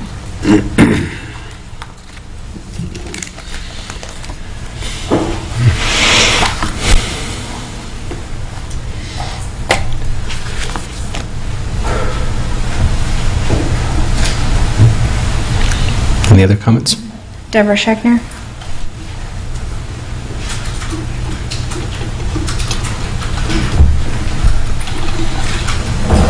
Deborah Schechner, Bocasega Isle Drive in St. Pete Beach, Florida.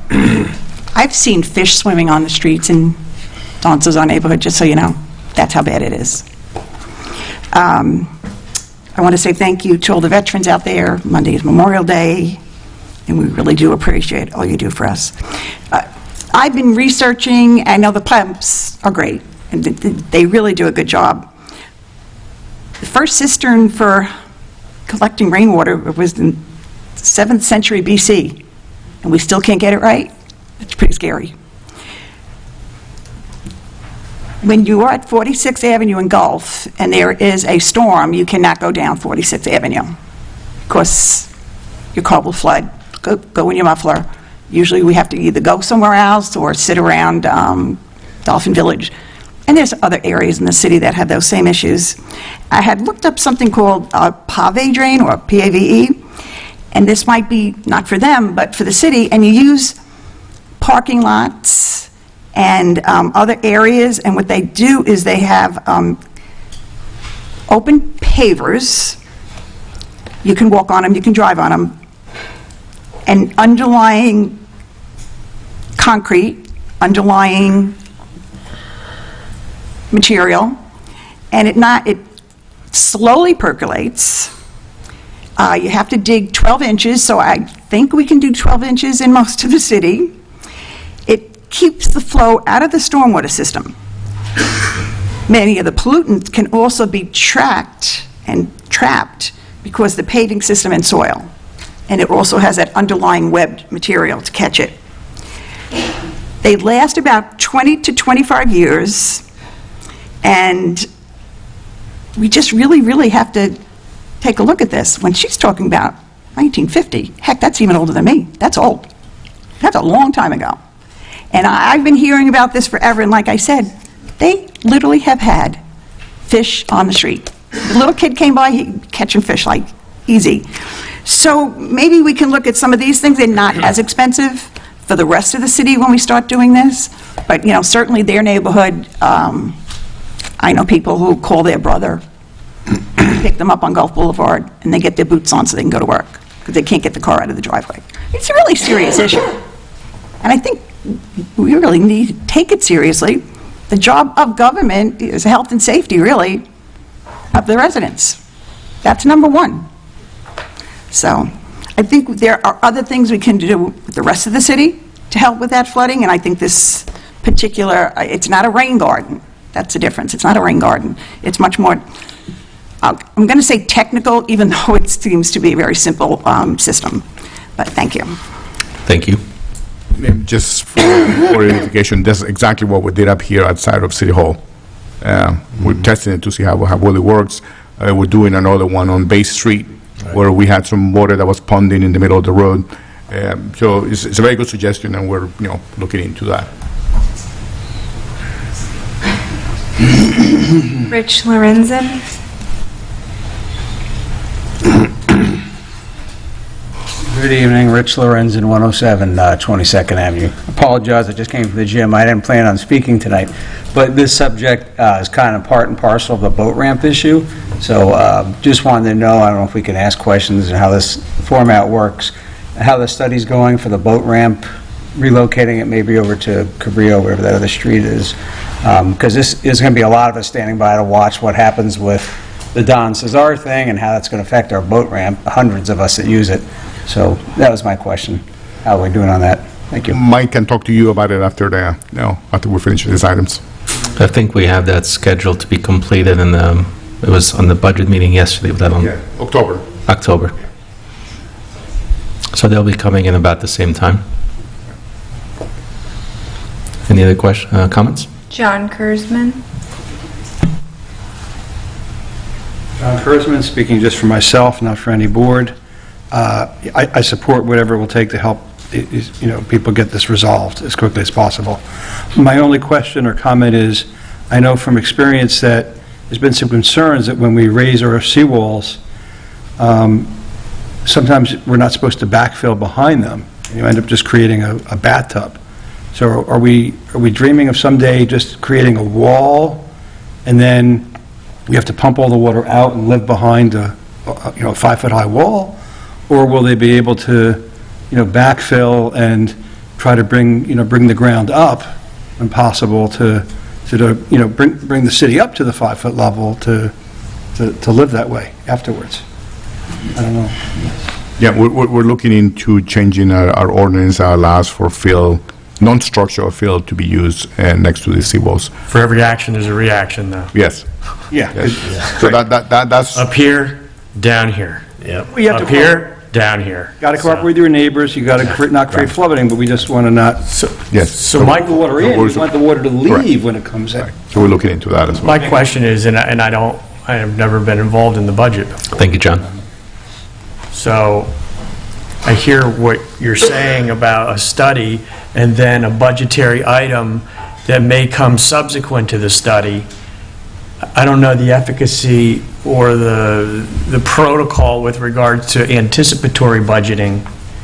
Yeah, we do reserves sometimes. For example, this study is coming out of the $740,000 that was allocated in general for resiliency purposes. So we have money available for that, and next year we can allocate an amount of money that's available for anticipated expenses that, while the study might not have been completed, we know that we're going to need to take some actions to it. Like, say the study gets completed in November, and it says, hey, you need, 8 pumping stations, and they should be here, here, here, here, and here. Do these folks have to wait for another budgetary cycle for us to allot that money to have that work done? There are two ways of doing it. One is if by September we have an idea as to what that number is going to be in November, then we'll anticipate some money. The other one is that typically in December, January, we'll get the results of the last year's closing. And every year we normally are under expenditures, and we have additional revenues. So in the last few years, we've been netting on our O&I statement close to $1 million a year because of underspending and revenue that is higher than anticipated. So you'll get to then reappropriate that money to additional projects. So there's a secondary reappropriation that happens in the early part of the year where something that didn't take into account can be, funded as well. I apologize, I didn't mean to drag No, everybody back into it. but it's a good point. And I think a project of this size, because Mike has given us some nice round, large numbers, we may have to look at some other creative, I mean legal creative financing abilities, because, the netting and the squeeze, I think, maybe we'd buy one pump station, maybe two, but we'll cross that bridge later. And I think this is a game-changing type of event. I really need to stress a technical point here. It is useless to put in a pump station until the 5-foot seawalls are installed. Otherwise, we are pumping against an open flow. Yeah. So we have to solve one problem as we begin to plan to solve the follow-on problem. And I brought that up in the meeting at the Don Cesar, where the mayor and Commissioner Marone were there. We need to have a public-private solution to doing that. My understanding is, and I guess part of the study, will get a revalidation of who owns those seawalls. I've been told for many years that they're privately owned, and there's going to be a big expense, but the city can, I think, cooperate in terms of economy of scale of trying to do many at one time as compared to each homeowner trying to do it. But this is a big undertaking. This goes back to, I hate to say it, but I have to say it, I said it in that meeting, as brilliant as it was to build the Don Cesar at that time, why didn't think about dredging a little bit more, because the sand was right there, to pile it up another 2 or 3 feet up, and we wouldn't be talking about this, but we are. It's not our fault, but now it's our problem to solve, and it's not an easy problem to solve, and I'll support this tonight, but I am not a big believer in man trying to overcome nature. We normally lose every time. And so this mechanical pumping system is going to be costly. There's going to be a ton of maintenance that you, I'm sure, already know about, Mike. This is not the ideal situation. The ideal situation, and I know this sounds crazy and it probably would never happen, but you build up that seawall high and you fill up the land, and eventually everybody builds a new place up and you don't flood anymore. But what are the chances of that happening? That's a whole another story. Well, you look at Venice, Italy, spent billions on their seawall, and it still floods. I remember when I was looking for a house 35, almost 40 years ago, and Frank Curley was my realtor, and he said, don't buy in the Don Cesar area because it floods. He knew that 40 years ago. I probably could have gotten a lot cheaper waterfront house in there compared to where I did buy, but you know what? We got to solve this. It's not easy. We're here to help solve it, but it's not an easy solution. We can't sugarcoat it. We just got to figure out what's the best thing to do right now. I know it's frustrating to have to do more studies, but I think we have to have the information before we can make decisions. Right. We can't just start, throwing money out there that we don't know if it's going to make a difference or not. I think, and to reinforce that, I think it's good that we didn't implement that first study, because that conceptually sounded good, create a bowl, put it all in where they make that a partial retention pond and use it as recreation when it's dry, and I think this is a better solution, short of building the whole land up. I think that's the best solution, but I don't see how can you possibly do that. Well, keep in mind, it's a lot less expensive to go through a intellectual thinking exercise called a study than it is to do what Commissioner Grouse just said, which is jump in all in on a construction project that's not fully thought through and second, third order effects, which you mentioned. Yeah. So I I understand the frustration. I'm living it myself. Great comments by all of our citizens. We are working as hard as we possibly can in Public Works to be the staff that brings forth solutions that you all can begin to discuss and contemplate. I don't want to put words in your mouth, Mike, but since you live there and you live with it every day, if there was a solution that we could easily implement right now, you'd probably mention it. If I had a solution, I would throw it on the table today. Yeah. But I don't. Yeah, I think it's, to Commissioner Grouse's point that this, again, especially for some of us who haven't been here for the last few years for all the discussions, it helps to have something that says, okay, here's a plan that we can move forward with, rather than just, it's good that we have that allocation, but I think it's just as important to know where to spend that to make sure that it's actually effective, rather than just, we got the 700,000, let's spend it so that everyone feels better. And, if that means we have to wait another 3 or 4 months,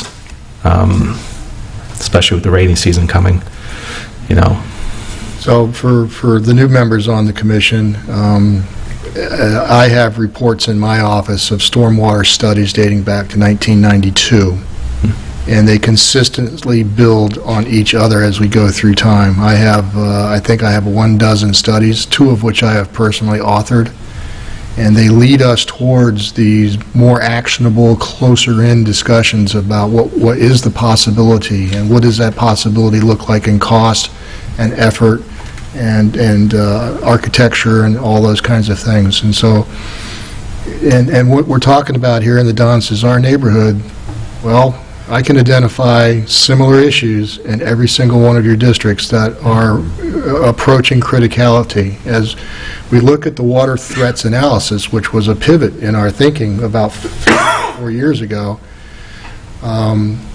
we have to think real hard about whether or not our system is capable of evacuating our citizens in terms of threat.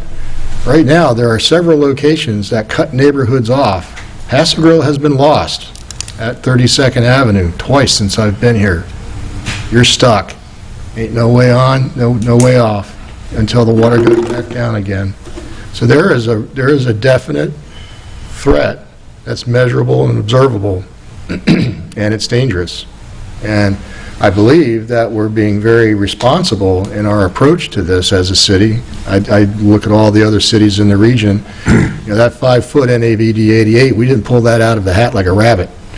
That is the same elevation that virtually every single town, city, and region in our area is using. We all reached the same conclusion for the 2050 timeframe, pretty much independently but parallel to each other. So we are being extremely responsible and continuing to have these conversations and fund these kinds of studies and designs and things that lead us to the information that you can take action on, but you're not there yet. Do we have any examples of where this consultant has done similar work for other cities and what the results have been? Yes, they are working for about a half a dozen other cities that we've kind of talked about, and so is 2 of our other consultants, Cardno and Kimley Horn, are both consultants of this nature for other cities around the region.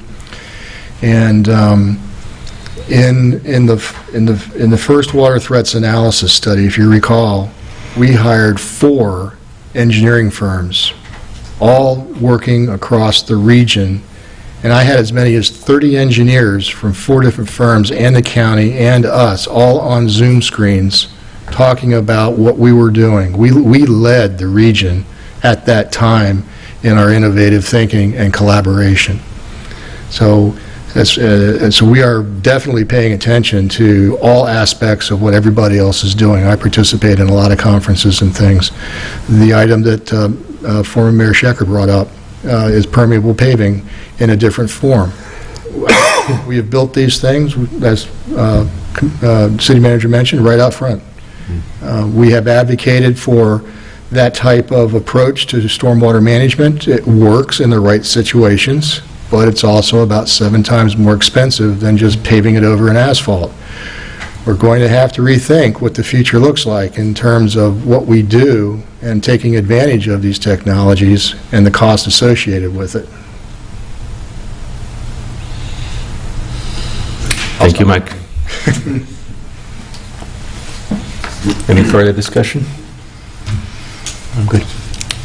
Do we have a motion for item 4B, please? I will make a motion to authorize the expenditure of $74,187.34 under the continuing engineering services contract with Half Associates for the Don Cesar Neighborhood Water Threats and Sea Level Rise Adaptation Concept Study. A second. City Clerk, will you please do a roll call? Commissioner Kraus?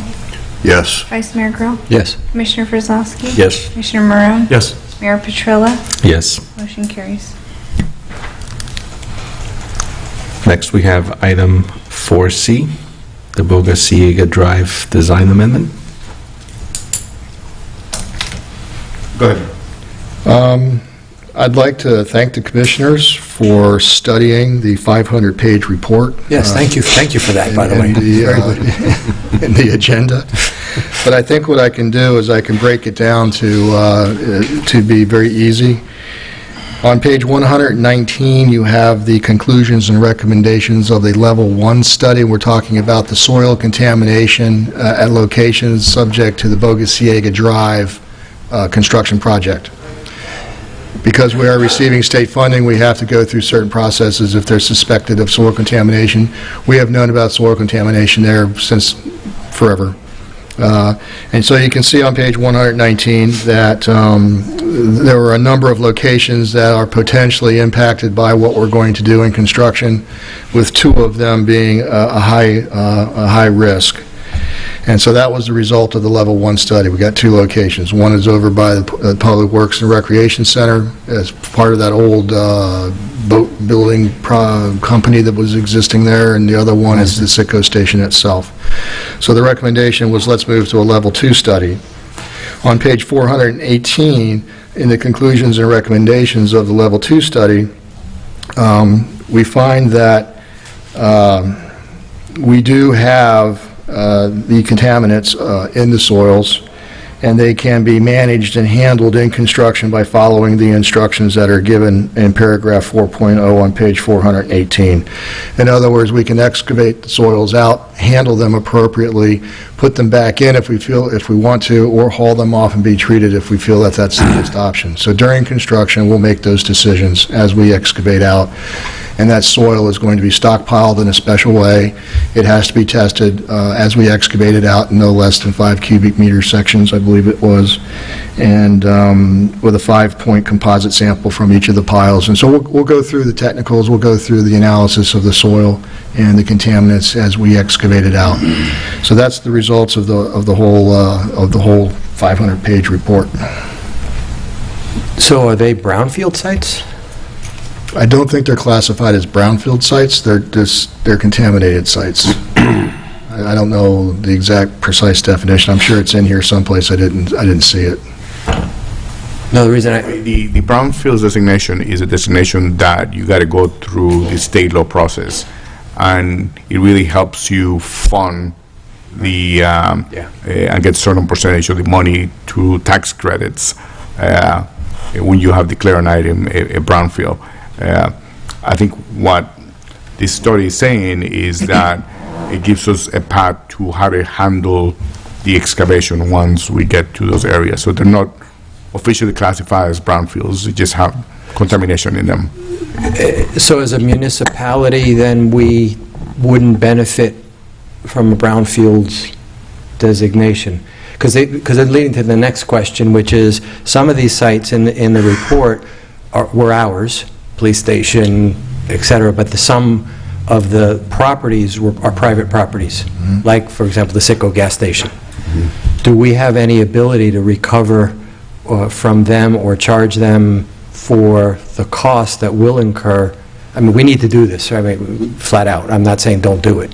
I just think, can we get some help doing it? Yes, I raised that issue. I sent an email to Matthew a few weeks back. We haven't had a chance to discuss all of that, as whether we can go after the company that theoretically created the contamination. I think there's a whole lot of, I don't know, Andrew, I'll have to toss it to you for chasing after them for funding.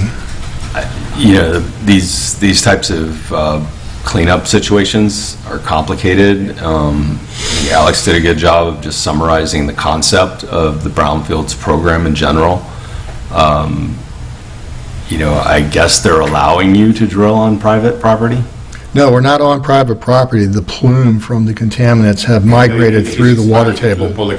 Right. Oh, I see. So because we are excavating for sanitary sewer, stormwater, and potable water and all of that, we're excavating into the contaminated soils that have migrated from the gas station across the street. Okay, so that's something that we will definitely have to review. I misunderstood that. I thought there was drilling happening on private property. That's when I looked at it. But I think what I would research then is that if in fact we discover that they have subsurface pollution that's causing a problem and continues to cause a problem, I'll have to look into that. This is a specialty. You remember the attorneys that came here for the Brownfield situation with Quarry Landings. This is a very, this is sort of like bond counsel when you're doing public financing, is that specific. But I would be happy to look into this in terms of, now that I understand the situation, So I'd like to say that... I wish I was as good looking as Matthew and I could pretend like I was him, but I didn't see that email that you sent, Mike. It was but I will definitely look into it now that I understand what you're talking about. It was a little bit of an aha moment for me. That there is a leach, almost, a leaching into public areas. And then what happens if it continues to leach over the years? Because it sounds like we'll clean up our piece, but if we don't stem off the leach... Well, there's two parts to that question. There's the source of the contaminant, which would be the underground fuel storage tanks. As far as I can tell, those underground storage tanks are certified and they are tight. So this happened sometime in the past. And but that whatever leakage occurred has migrated through the groundwater table over time, and it's called a plume, and it moves as the water table pushes it. And so it's underneath the street, which it's publicly owned, and we're excavating that dirt out. So the handling of that material as we move forward does not appear to me to be extremely complicated. It's very standard procedure type stuff in this particular construction program. I've dealt with this numerous times when I was stationed at Edwards Air Force Base. Those guys leaked oil fuel all over the place. So I think handling the material and proceeding with the contract, I don't believe we're going to see a large expense associated with this, especially with the way that they have told us we can handle it. And so we have the time to go ahead and pursue whether or not there's any actionable recompense against Citgo. Yeah, so for example, if someone had an above-ground tank of gas that was leaking, that would be we would call code enforcement or something, and they would be, it would be easy, but the law is recognized that it's hard to clean up subsurface things where the property's been purchased and closed and changed in use and so forth and so on. So the public purpose in Florida behind the Brownfields program is to try to incentivize people to want to clean that up. So like if the city says, hey, we found out that you've got a tank underground and it's causing this, it may be more of a situation where we say, like, how do we get together and get your property cleaned up, and try to find ways to do that. But thanks for bringing that to my attention. Now I understand a little bit better about what that was. Underground. I guess our suggestion is that we move in parallel tracks. Yes. Right? So we keep on going with the project. Yeah, don't stop. I'll look into that for sure. We'll look into that, and if we can get money back, then we'll get money back. Underground fuel storage tanks are regulated. They are double-walled. And in between the double walls, there are sensors that will alert if there is a leak on the inner wall to the outer wall. And so they have those devices in place now. So the Exxon station that just renovated itself, that's the technology that they were required to put into the ground. Yeah. to just make sure we're just looped in on all those emails, and that'll trigger us to be doing our parallel stuff. Absolutely. And we'll have a lot more information on precisely what's going on as we begin the excavations, and we have to bring in the testing team to do that. So Thank you. we'll have precise quantities, we'll have locations, we'll have all of that. Thank you. So I know we've gone through multiple iterations of the Boca Ciega Drive project, you know, in the planning stages and community meetings and so on. And the project that we finally landed on is substantial. I know there were some proposals for smaller scale projects. Is this a result of how much we're doing? You know, the roads, the sidewalks, 10 feet, all of that? Or is it, even if we're just repaving the street, for example, we would still have to do this? No, if we were just taking off 1.5 inches of asphalt and putting 1.5 inches back, we would not be having this conversation. But this is what we call a complete streets program or complete streets project, which takes a holistic approach to improving the neighborhood through a better transportation system. Sure. And so that's how we got here. And then do we have a rough idea of a additional cost to mitigate? If I gave you a number, it would be a complete guess on my part, but I don't think it's going to be in. We will know it. We will know it eventually when we go through the bidding process and we start the actual excavation. We'll know exactly how much we have to pull out. It feels like it's in the tens of thousands because we're going to have testing, we're going to have special contamination trucks that have to haul this stuff, we're going to have to handle it differently, and we have to take it to a certified landfill to be disposed of. So it feels like it's in the tens of thousands, but not hundreds of thousands. At least you discovered it now. I've seen this happen, I have actually a project right now, it's happening in Central Florida, and it's costing the client over $1 million because they didn't know about it, and they found this buried fuel tank that's been leaking, and so it halts construction, and now you got to demobilize and mobilize. It's been a nightmare. So at least through the study, you found it out, and I'm assuming what they'll do is, in the bid documents, put a $1 per cubic yard to remove and clean, or remove and for new fill. So at least when you quantify how much it is, you know what the cost is. At least it's manageable the way he's doing it. Yes, the designer, Kimley Horn, has incorporated these requirements into the design. It is now noted on the drawings, and it's in the technical specifications, and it will show up on the bid tab. As a unit price. As a unit price, yep. Right. And from there, it really all depends on how much we're going to excavate, and I don't think the cubic yardage here is going to be very, very much. We may be 30 yards at the most in that neighborhood. So maybe the size of this area of the chamber, not more.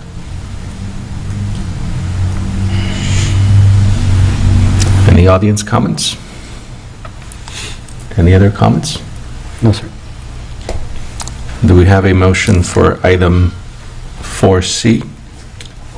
I move to authorize the expenditure of $50,466.10 under the continuing engineering services contract with Kimley Horn and Associates, Inc. for a Boca Ciega Drive improvements, amendment number 1. Second. City Clerk, roll call, please. Vice Mayor Grill? Yes. Commissioner Fryslowski? Yes. Commissioner Marone? Yes. Commissioner Kraus? Yes. Mayor Petrola? Yes. Motion carries.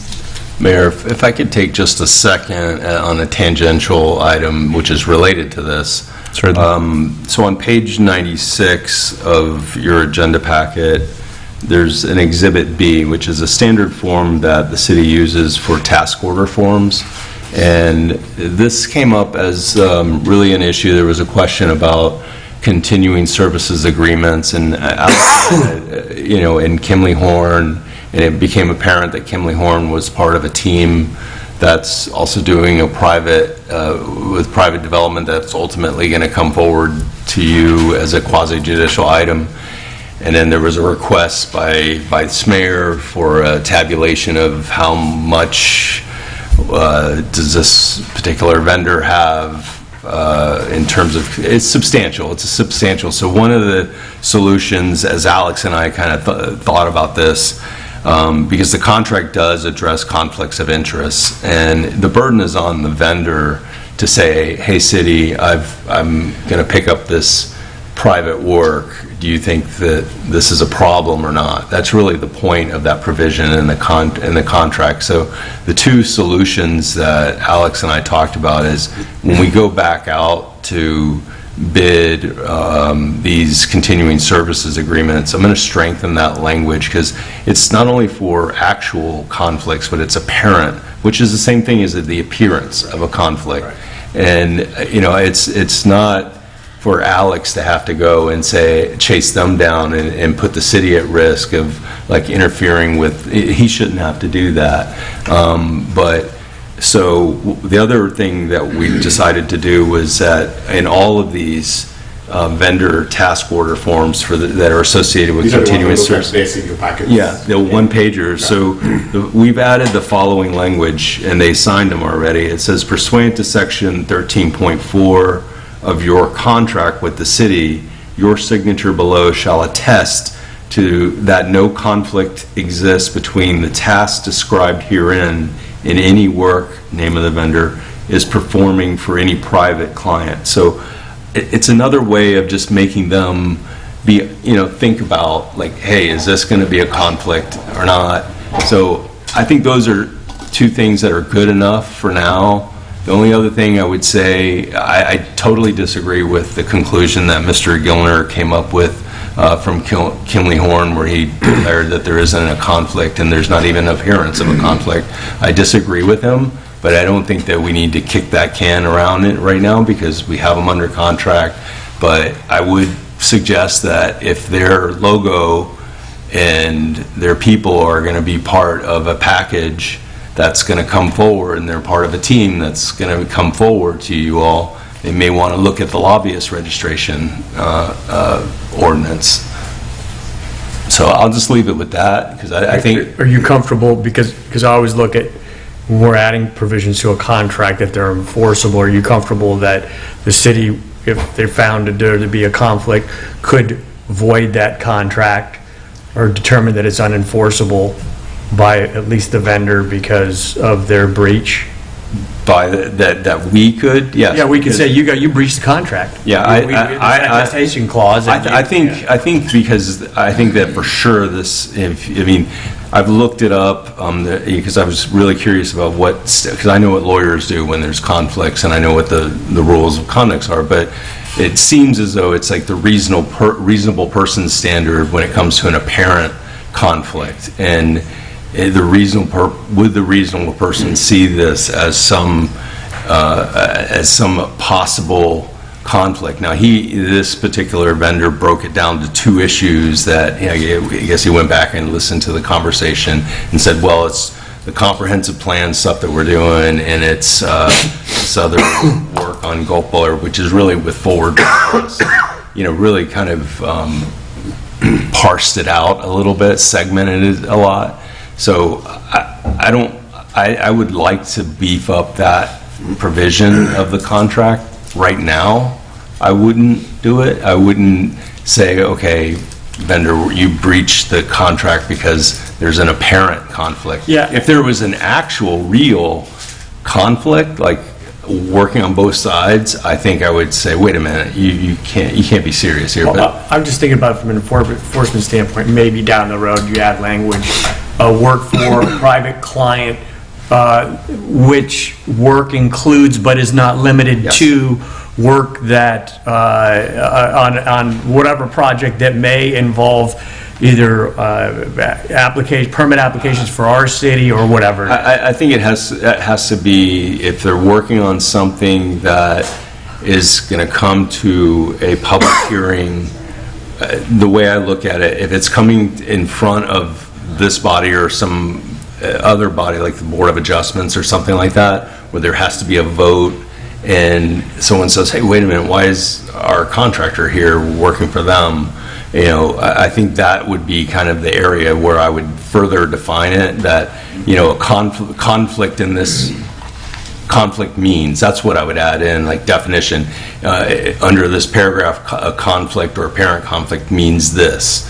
That's what's not in the contract right now, but I think I would further add that language in there when we get This is that. kind of the first step of giving them the elbow and the ribs and But- saying, hey, look, this is coming. Yeah, I mean, I just, right now, it's just sort of like they have to make that, it's their call. I mean, I don't recommend that you use this as an opportunity to cancel a contract with them. I mean, I think they've done good work for the city, to be honest with you, but I do think that, the appearance of a conflict here, it's also a public trust issue, because you guys are the ones that are ultimately approving these contracts, and then someone raises this issue to you and says, well, wait a minute, like, did you know that they're, so certainly, at this point, I think this is the best you do, is like, we've already put them on, I put them on notice that I think it's a conflict. They disagree with me, I disagree with them, fine. They now have to sign these task sheets, and it's not just Kimley Horn, it's all of them. So we did it with Health was also, they re-signed their task orders so that they're testing under their own, they're putting their reputation on it, that whatever work they're doing for us does not have a conflict on their provision of the contract. And I think you just leave it at that for now, and then as we get these contracts rolling back through, we beef up that part of the language so that there's that clear definition of what a conflict means, and then we just go forward from here. And then, if Kimley Horn in this instance is going to be part of the team on a development that's going to come in front of you guys, maybe they need to go talk to the clerk and sign up as a lobbyist. That's for them to decide. I mean, thank you for looking into that.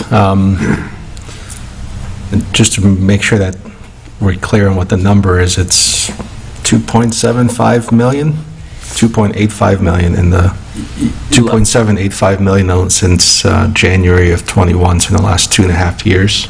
Yes, I think what we calculated out what's left out there to be done, maybe 800,000 of what's been allocated, I guess, to that under that spreadsheet that you received. So it's a lot of money. I mean, they're definitely a big vendor for the city, and they've done good work. I was just surprised that I didn't know that they had. But it's, again, I look at this as though, if I try to look at it in the best light, perhaps a developer looks at this and says, well, this is probably a good thing for the city because they'll know these people and they know their work, so it's better for me to bring them on the team, rather than looking at it the other way around, is that, hey, wait a minute, this is going to look strange. And I think, this may have even come up just because they were at a public, at a community meeting, and it's awkward. It is awkward. You're like, well, what are you doing here? What are you doing here? Well, I think what makes it awkward is that they wouldn't even consider giving us a heads up. I agree. Especially with the language that was already... And that's why I want to protect the manager by saying, like, he shouldn't have to try to figure it out. They should just come to him and say, I've got this, we're going to, join this team, or we're thinking about doing this business. Yeah. How do you feel about it? That's the way it should have worked. So with all you described, then, would we be in a position in the future to say, for example, the letter we received recently said, we don't see an issue, we don't see a perceived issue? Yep. What if we disagree? Well, I do disagree. No, right. So then what? I think in the attorneys, the client has to release the conflict. Yeah. Right. So we're looking to do something like that. Yeah. So we as a client will have to release them from saying, yeah, we agree that there is a conflict. So if you were a lawyer, they would report you to the board, to the Florida Bar. So I don't know who, if it's the BORA or who oversees. Department of Professional Regulation. Department of Professional. But, I don't recommend, I think the safest route right now is comparing what you have in your contract language, which I thought was good enough, because it talks about conflict, so luckily we have some conflict language in there, standard of care. And in doing these task orders, I think everybody now is fairly aware. I mean, it's talked out. I mean, they're listening probably right now or watching or gonna watch. I like them. I think they're a good company. They do good work. I'm not, trying to say that. I'm just saying that, the way that this system should have worked was, hey, Alex, we got a call from so-and-so and we're thinking about picking up this private work. How do you see this? That's the way I wish it would have worked out. And he could have said, I don't, maybe not, maybe pass on that one. But I think in the future, we design it so that it defines exactly what we see as a conflict. Instead of me having to go, I would have to go and get cases and stuff that talk about conflict of interest and make legal arguments, and it'd just be a waste of taxpayer money, to be honest with you. But I think they get the picture, hopefully. Thank you. Thank you. Item 4D, Independence Day fireworks show. Yes, Mr. Mayor and Jennifer might come around if there are additional questions, but if you remember, we had a discussion as to whether we are going to be doing fireworks or for the July 4th celebrations, which are going to occur on July 2nd. At the request of the commission, we put a survey out there to see what the public really want to do, and on almost 2-to-1 ratio, not quite, but the majority of people really want to continue doing fireworks for the celebrations. So we had the contract here that basically, piggyback on the contract from the city of St. Petersburg. We are piggybacking to do $31,000 of $31,000 and change for fireworks that are going to be done on the east end of Corey, and then eventually we might try a drone show at some other time, some other place. I know Commissioner Grill had a lot of questions about the drone shows, the duration, the distance that you can see them and all of that, which we haven't pursued that because the community said do fireworks for now, so we're doing that for now. If we figure out another occasion where we might want to test that, we'll bring up all of those responses to Commissioner Grill's question. So it is time sensitive because the celebrations are around the corner for July 2nd, and we request your authorization to enter into this contract. So a couple of questions that I had that we discussed on Monday. In here, and I read it again, I see this, so we have there's the contract between St. Petersburg and the vendor, and then there's a draft for us to piggyback with the vendor. In the St. Petersburg contract, I didn't see language that allows for piggybacking, and maybe I missed it. And then I don't see a proposal from the vendor, Pyro, whatever their name is, from the vendor to us saying, here's what we're going to do, and here's the price, here's the duration that we had, because last year we had that. And last year we had two options. We had a barge option and a non-barge option. We went with the non-barge option, which would give us a better show and more shells until they had their unfortunate little incident. And then I see in here, in the packet, an invoice from the vendor dated the 17th of May for 50% down payment. We don't have a contract. Or excuse me, for the full amount of the contract, the 30, or the pre-show, excuse me, due by June 5th. And then I think, just for the residents, if we could explain why we're doing this on June 2 and not on, July 2 and not July 4. We received some questions. It was an Independence Day, July 4. The availability of being able to get a show here. There was not that I could find a vendor who could do it on the 4th. And we are teaming up with the Vets of South Pinellas, who will be doing their first responders, salute to first responders in Haran Park on that day. So we teamed up to do it that. Okay. All right. And I do have their proposal. It came in after the agenda went out. It is a 17 to 18-minute show, just like it has been the last 4 or 5 years. It has 216 2-inch shells to 144 2.5-inch shells, 423 inch shells, 264 4-inch shells, and 164 5-inch shells as opening presentation, then the body, and then the grand finale, as it has. It mimics the same show that we've had. So what's the total shell count? 1,154. Because that is half of what we had last year. Last year, we paid for 2732 shells. And I'm just going back to I didn't see a proposal from this year. So I went back to last year's proposal. The barge option, which we didn't go with, was 1446, and the beach option, which we did over here, was 2732. That And- also goes to the size of shells. Yeah. The barge option has much larger shells, which is why the lesser of the count. And we provide them what we can pay for, and this is how they give us the proposal. Is that time similar to last year?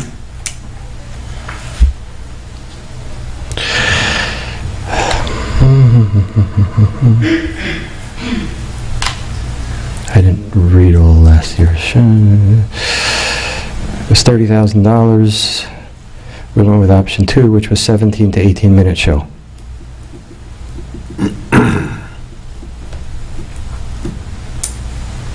So same as what the proposal is for this year, 17 to 18 minutes? 17 to 18 minutes. We've always been kind of consistently about 20-minute show. Yep.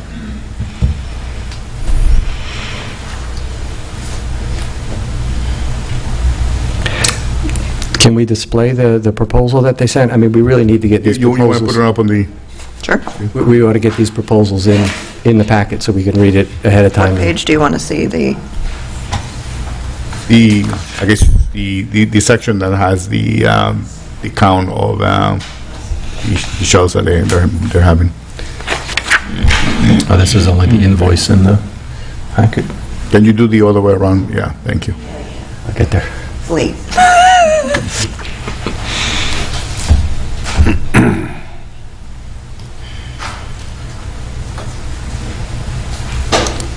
And this tells you with the types. Wait, can you go back to the other chart?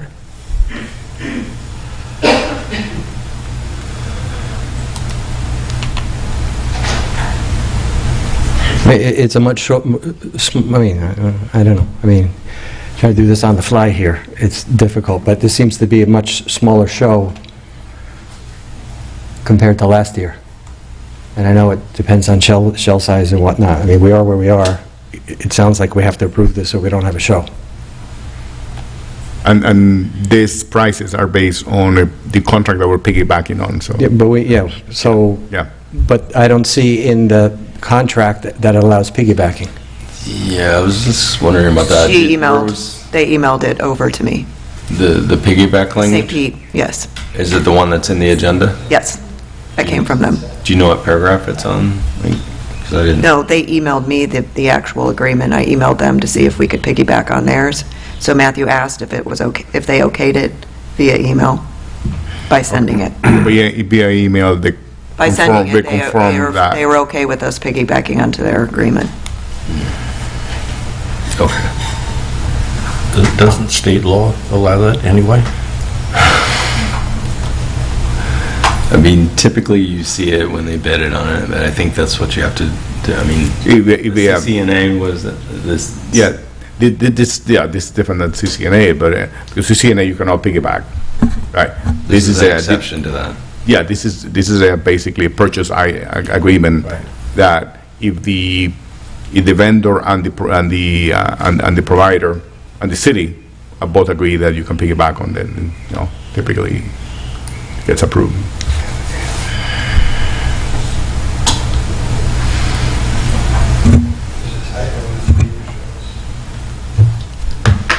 And the deposit invoice came last week? Came like the day your agenda was published. And are we doing a single payment on this, or?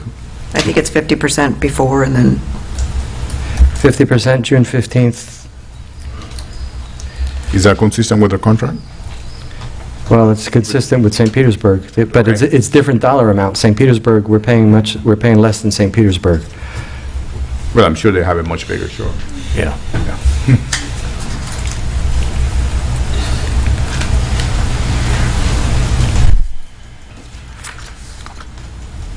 I mean, not having the contract, it doesn't, I mean, you read if you look at the invoice, fireworks display date July 2, 31,675, pre-show advance due 6/5/15. I mean, anyway, we're not going to pay more than the invoice, but we are where we are. I mean, I think we need to be tighter with this documentation, please. We've talked about this before.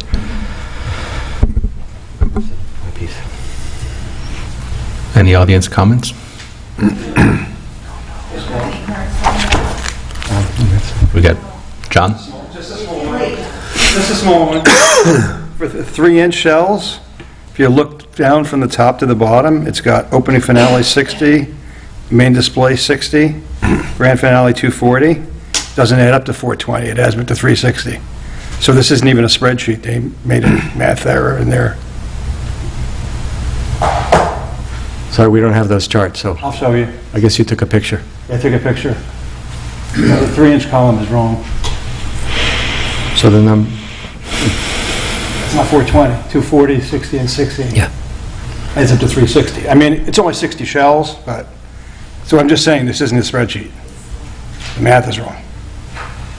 I don't know what else is wrong, but it's not right. At least the error on the more What's that? anyway. At least it's more. So, well, something's more, whatever.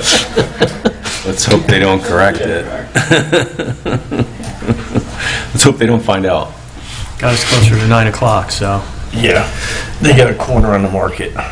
Get one bidder, and We are where we are. that's right. Right, do we have a motion for item 4D?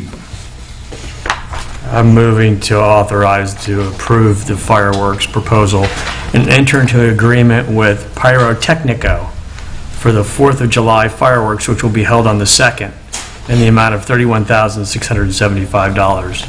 Second. City Clerk, can you please do a roll call? Commissioner Brzezowski? Yes. Commissioner Marone? Yes. Commissioner Gauss? Yes. Vice Mayor Grill? No. Mayor Petrilla? Yes. Motion carries. The next item on the agenda is 6A, a discussion on the lobbying ordinance.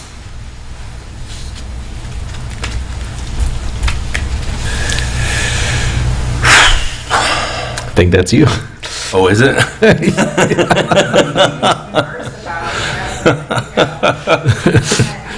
So this came at my request.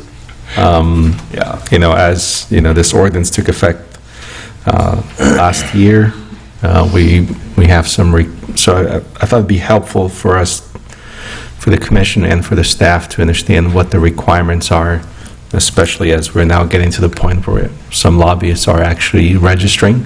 Yep. And as some of these, you know, projects and quasi-judicial hearings are coming forward, to make sure that we, you know, maintain compliance.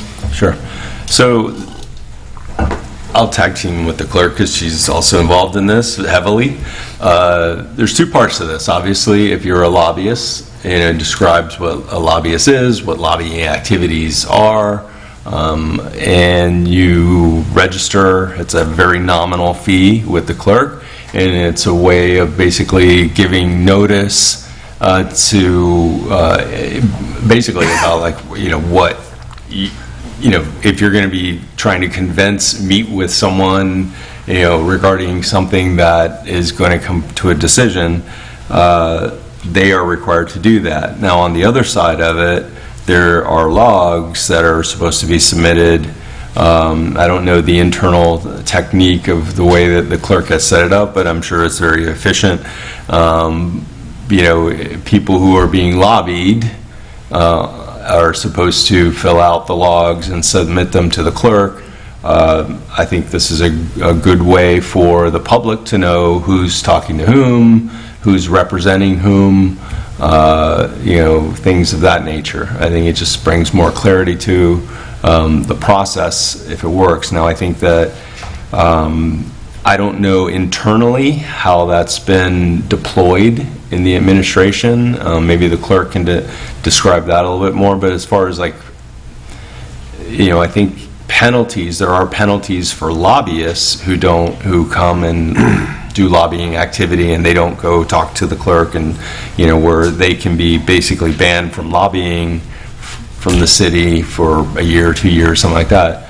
Now, this was not intended to penalize people who are being lobbied, and it could be as high up as commissioners to, employees who are involved in the process of maybe reviewing applications for a CUP, for example, or a variance or something like that, where it's a little bit more difficult for them to know, obviously, I'm sure if someone in the staff level gets a call from an attorney who's trying to persuade them of something, it's going to go off pretty quick, like, I think I'm being lobbied. But, the theory, the process, and this is all fairly new, actually, to the city, that, those logs would be supplied to the clerk's office, and then anybody who wanted to see what a lobbyist is doing, basically, in the city, they can. And then that was the whole point behind it. But I don't think there's a punishment, there's no intent to punish somebody who doesn't comply with their logs, other than the fact that they're going to get called out on it, that you haven't supplied your logs. And correct me if I'm wrong, but basically that's sort of like the shame factor. Like, everybody's been, submitting their logs, but you haven't. Okay, well, we have to correct that. But again, I don't know how that's been deployed in the administration, but that's a big picture of how it's supposed to work. How did I do, Amber? Oh, what? Wow. Never had an A+. Look, I think we had discussion on this. There's two things I think that we have to cover is okay, so what is the population? The mechanics of how we collect it, we can figure out. Does it need to be done? And we had some feedback that nobody did it in fourth quarter. We deployed this in September, it wasn't done in fourth quarter. So then the question becomes, does this need to be done every quarter, whether there's activity or not?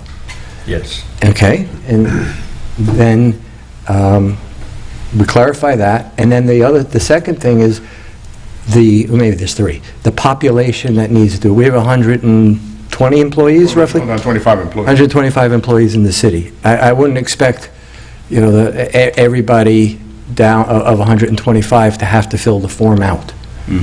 And maybe to keep it simple, we assign this, just one suggestion, let each of the department heads go away for a couple weeks and come back and say, here's my population that I think needs to fill out the form. And I will manage that within my function, because it might be the one that's not on the list. Next month, they do have a meeting, okay. But the department heads are responsible, and then to identify, and then to collect the forms and send it in. Because having any one person chase after, I don't know whatever the number will be, it won't be 125, 70 people, 60 people, it'll turn into a full-time job. And I'm not suggesting that the clerk go do this, because she's got much more important things to do for us than chasing pieces of paper. No, but that's a great suggestion, and I think we can give you the list to the clerk and the commission as to who should be filling up these forms on a regular basis, because round numbers, I think it's going to be about 20-25 people that are going to be the ones that would regularly have to sign it. All the firefighters, the librarians, the Parks Department people up there, Public Works, I don't think any of those people, but we'll put on the record the list of people that if you're pretty much in planning and building, even code enforcement, we can say we want to have those people, and we'll record that, so that we will make it much more manageable. And yes, we were like a little slow on the start of the process. I think we're now getting on a routine basis the information to the clerk. But it shouldn't, yeah, you're right, it shouldn't be, the intent is 125 people. I don't think that was the intent of the of the legislation. Right. Look, we recognize there was a problem as a city. We developed the process. We implemented it. And if we can fine-tune it and do better, great. Let's see how we can do that without making it an overly burdensome process for anybody. Yeah, and I can give you, just by comparison, I practiced Miami Beach as an attorney representing organizations in front of Miami Beach boards, City of Miami, Miami-Dade County, in that area. Even Naples has it now, but the scheme is so much more in depth, and I think it's like one city is like $500 a year just to register as a lobbyist, to say I'm a lobbyist, and then another $150 per principal, and then you got to put down how much your hourly rate is, and then they have the Commission on Ethics in that area, and if you violate any of that stuff, it goes to the Commission on Ethics. It is so rigorous. I can tell you, as a practicing lawyer who goes in front of boards and other people in that area, and you're familiar with the Commission on Ethics in Miami-Dade County, they take it very seriously. So this is I see this as a very good first step at trying to develop a system, just to show that a couple of things, where the public can go and find out who's talking to who about specifically quasi-judicial issues mostly, but also for you all to know who you're talking to. They need to disclose that so that you're not getting, spoken to and then by some, and you don't know to disclose that at a hearing. So it's all about like helping the process. So I see this as a good first step. It shouldn't be that difficult, and then if there are ways that it can evolve so that it achieves the mission that it's supposed to achieve, I suggest we do that, if that's what it takes. But I'm just glad the city did finally adopt a lobbyist procedure, and just like anything, it can be fine-tuned, right? Yeah, and I think we would have to also define, when is it due? Right? I mean, as part of this operational. So it's due the beginning of the following quarter for the previous quarter. We wouldn't want it, it's unrealistic to say it's got to be the first work day. Therefore, it's 2 weeks. You wouldn't want to have it on the 89th day, but you probably, maybe by the 10th day or something reasonable, and then a very simple process where it gets uploaded so that no one has to chase after everybody or chase after emails, because that's not very productive activity. And it gets uploaded, and then there's a simple report. Who didn't do it? Well, here's a report who didn't do it. Right. Okay. First time you're on the report. Second time you shouldn't be on that report. Yeah. We could do it like April 15th, June 15th, October, or September 15th, and December 31st. The quarter. Those are the quarters. Yeah. Okay. Something of that to that nature. Pretty much what the ordinance says. It says quarterly, it doesn't say exact dates, but I kind of go with cactus. Yeah, those are kind of the quarters. So But, if you don't government quarters. Take the latest date. Yeah. Me, what's a little bit confusing is trying to understand who's a lobbyist and who isn't. Because we have people coming up to us all the time talking to us. But as far as I understand, there are only 2 registered lobbyists right now in the city, and the clerk has given us both of those. Yeah. Mm-hmm. Clerk, is that? So as long as the burden is on them first to tell us. Yeah. Well, that's, I think, one of the challenges with this ordinance, and please correct me, but when I asked this question last time, that there's not seemed to be a provision requiring the lobbyists to disclose that they're lobbyists when they speak to someone. It is assumed that by them having filed the paperwork, it is now public knowledge, and that we and the employees should be aware of it, rather than the lobbyist showing up, registering, and then coming to me and saying, Mr. Petrella, here's what I want to discuss. And they never mention that they're a lobbyist. As I understand this is written out, they can do that. They fulfill their obligation filling out the paperwork. Hopefully I got notified some way and I know about it, rather than there being a requirement for them, at least at the very first instance of communication, to identify themselves as a lobbyist and say, by the way, we did register with the clerk, we are official, just wanted you to make sure that you knew. Yeah. It's like any state law, you're put on notice by the publication of the statute, yeah. They have to recognize, though, that they're acting as a lobbyist.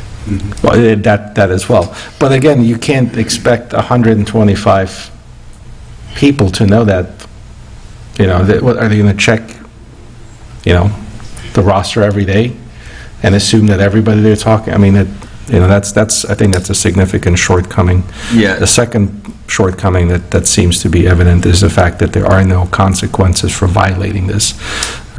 Looking at the scope of what some of these lobbyists are engaged in, we're talking in the hundreds of millions of dollars, right? And the fact that there is no consequences for it. Mm-hmm.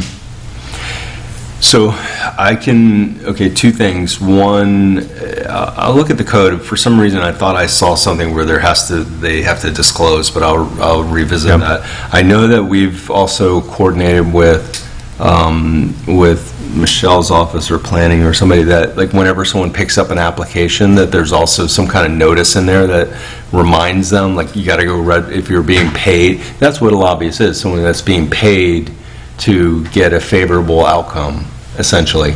And so that's part of the applications now, so that when they get the application, it's there and they're reminded again to go over. But I'll look into, I know what I've personally experienced, especially when I practice in the southeast area. People are terrified of because the Miami Commission on Ethics, Miami-Dade Commission on Ethics is different than the Commission on Ethics, and you have to take a class every year. You have to prove to all the clerks that you've taken this class every year. And if there's $500 penalties, it's frightening, to be honest with you, because you got to keep up with all these jurisdictions, and it's on the lobbyist to do it. I don't know if you have the same experience as an architect, but I can look at whether there's something with the Commission on Ethics in Tallahassee where they can be reported in some way, because Miami, like Naples recently adopted a similar model where they have a Commission on Ethics now in Naples, in Naples, not Collier County, but City of Naples itself. So I'll look into that to see if there's any way that can be connected in some way with the Commission on Ethics, because I don't know that we want to, first of all, we don't have that functionality in Pinellas County the same way that they have that, and to set up a whole, Naples hired a person that was the ethics czar, basically, for that city. And so it's a little daunting to get to that level, but I'll check into if there's a way to connect it with the Commission on Ethics in Tallahassee. I'll look into that, rather than, because right now the penalty is you can't lobby here for a year or 2 years. I think that's what the penalty is, if you don't follow the lobbyist rules. The other piece of feedback we received from a resident who pointed out failings in the process was the description in Part B, in their view, wasn't complete, and who's responsible to ensure that's complete.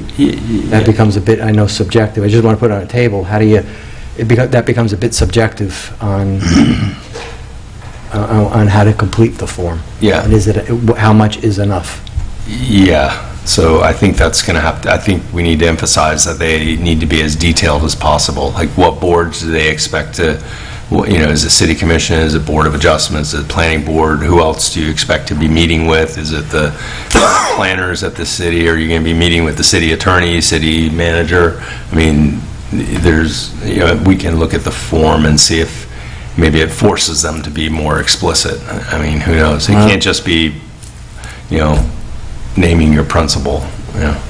But the form does say general area of legislative interest, then specific area of legislative interest. I'm not sure how more specific you can get than that. That the form was not filled out, the ones that we've received No, so I far.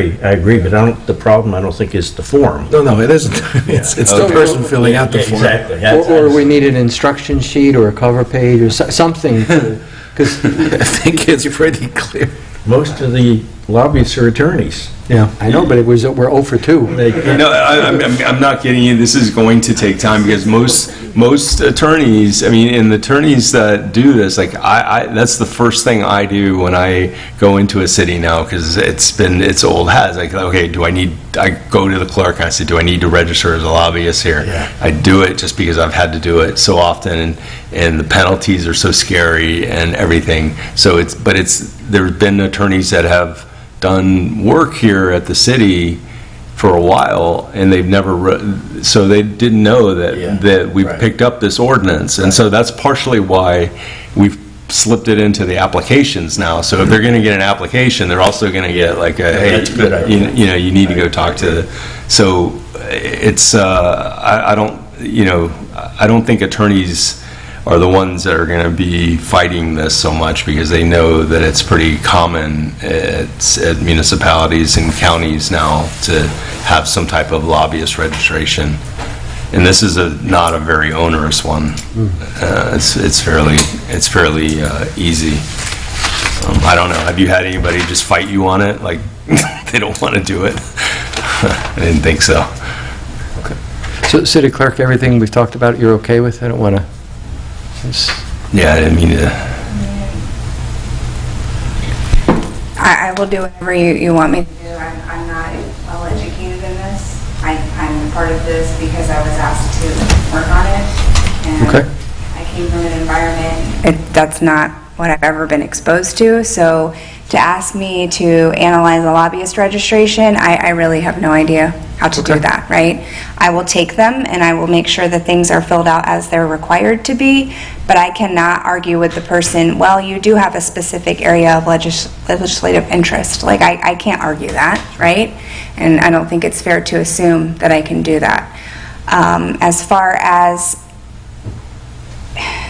asking for the quarterly reports, I send out one email, and that's what you're going to get. You're going to get one email. I'm sorry, I cannot be that. I cannot be a reminder to people.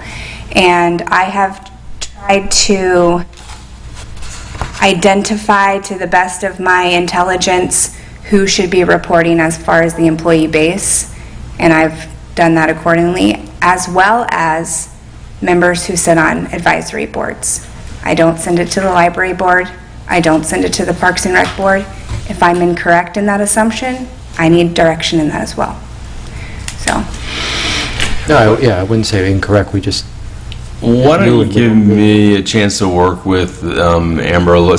Since I'm so familiar with this procedure, and I'd be happy to work with her more on it, especially when someone registers, go ahead and shoot it over to us, because I'd like to know who's registering too. And then that way, if there's any issues, you and I can talk about it and try to get this. I have all intent. I want everyone to know the intent is to make sure this works without being also a big problem for the staff, and that's exactly why, like, you see some of these local governments charge $300, $500 because it's a fee to offset the costs for staff to have to run this lobbyist registration process. So we deliberately started it kind of with baby steps, if you will. So, but Amber, I'll work with you on it because I want to make sure this is working right.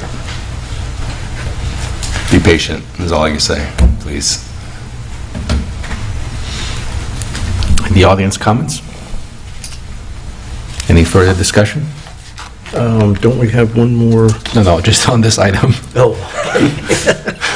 Don't worry, we got like 5 more items. 10 o'clock deadline is looming. 6B, scheduling a joint workshop with the Beach Stewardship Committee. Do we have the results on that poll?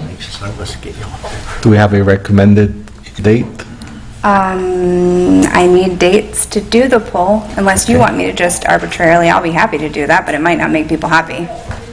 No, that won't make me happy. Just pick something, we'll be there. Yeah, so, I mean, I don't... Can you do your doodle thing and Yes, so but I would prefer personally prefer if you all would give me dates to do the doodle poll, because in my experience, I'm getting unkind responses to the dates that I select, and I just want to avoid that. I just want to do what people want, make them happy, okay? So if you could just give me some dates, I'll be happy to do that and report back to you. How much time are we looking at? How many hours? Probably 2. Yeah, I would agree with that, 2 hours.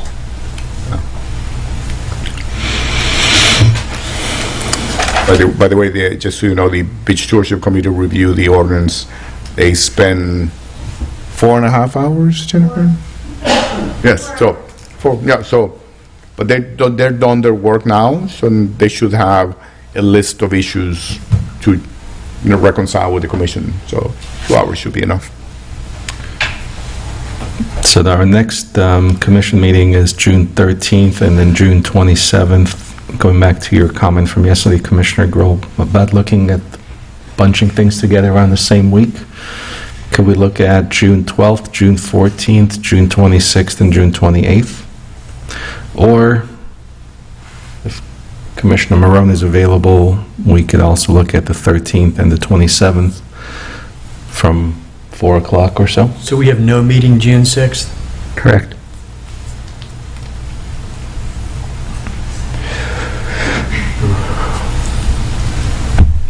You said the 14th? 14th, 28th, 12th. 12, wait a minute, 12, 13?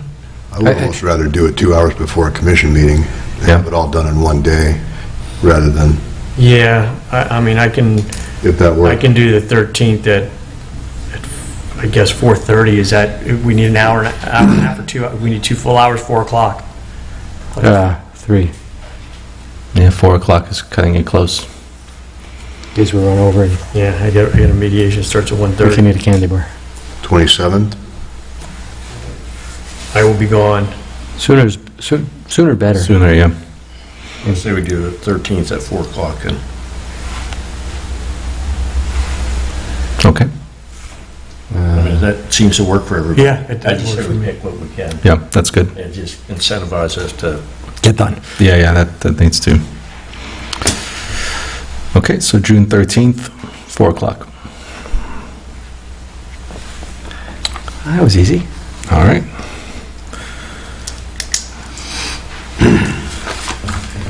All right, next we have staff reports.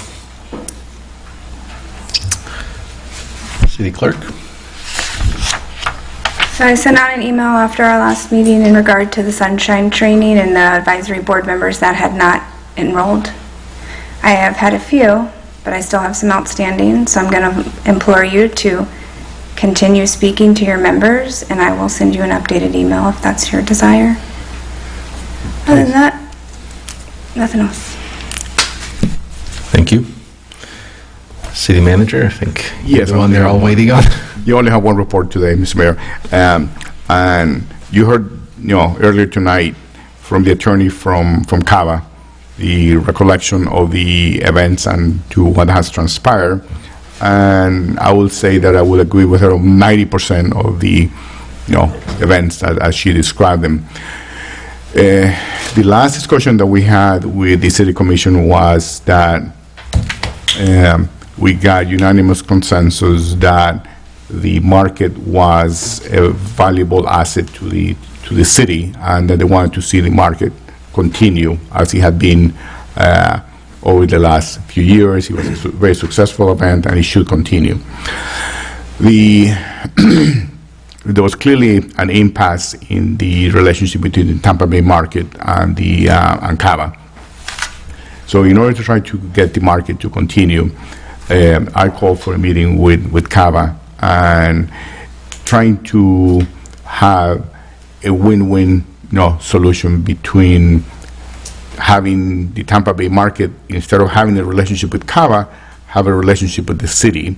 Because the bottom line for CAVA was that the proceeds coming from the market were essential for them to continue the marketing of the business district.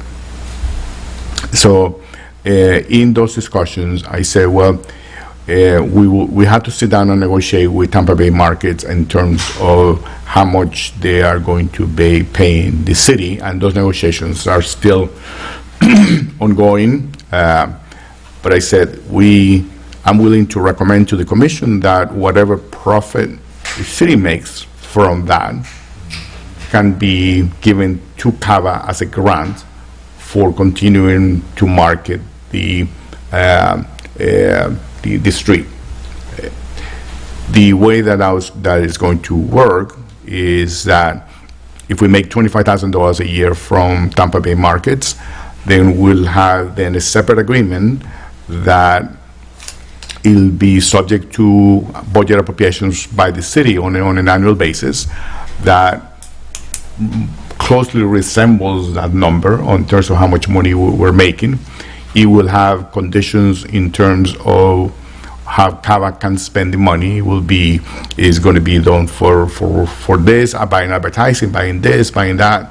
And at the end of the year, they'll basically will provide a report on those expenditures like you do with any non-for-profit organization where a city contribution has been made, because this is going to be now a city contribution towards CAVA.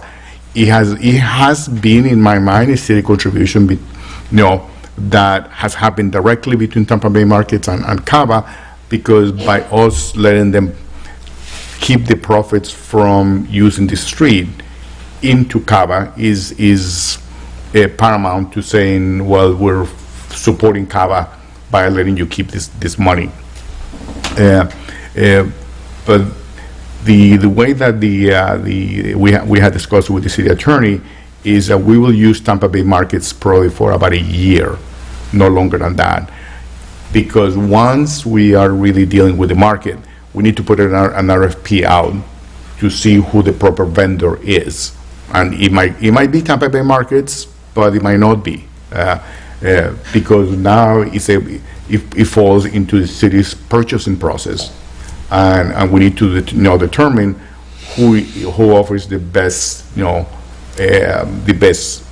market, and revenue for the city is not that significant for us, but in terms of the variety of things that are being brought in and all of that is important, and we want to have a successful market manager out there, but we'll have to go through a process to get to that. In the meanwhile, CAVA then can continue to market the street to whatever amount the city commission approves for them in terms of having that. You heard the number that they would like to have. I think they would like 40,000. I think it's in my notes as to what they're requested. We have not discussed $40,000. We have never promised $40,000. What I told them in concept was, I want to take whatever is being generated from here and give you something similar to that. Not necessarily dollar for dollar for that, but in order for them to keep something equivalent to the level of marketing that they've been doing. So that's kind of where we are in the negotiations. We don't have agreements with either party yet, so both agreements, legal is working with us on having the agreement with Tampa Bay Markets and with CAVA, and the idea was to bring you the decision package together and the both agreements at the same time, so you'll basically be able to say, well, this is how much we're making from the agreement with Tampa Bay Markets, and this is the amount that we are agreeing to fund CAVA for marketing purpose in terms of the street. So that's where we are. So in terms of the numbers that are being generated, that's the part where I kind of disagree with her the most in terms of, and it's clear that all of this is something that I'm willing to recommend to the commission. It is always completely up to discretion of the commission whether you think that that solution basically achieves the objectives of keeping a successful market and at the same time providing funding for them to market the street. And I'll be happy to answer any questions on. I'm just not familiar with a concept where, and beg me for my for my ignorance, because I'm not involved in city government, where a city gives gives money to an entity for free so that they can market private entities, but not all the private entities in the city, only certain private entities.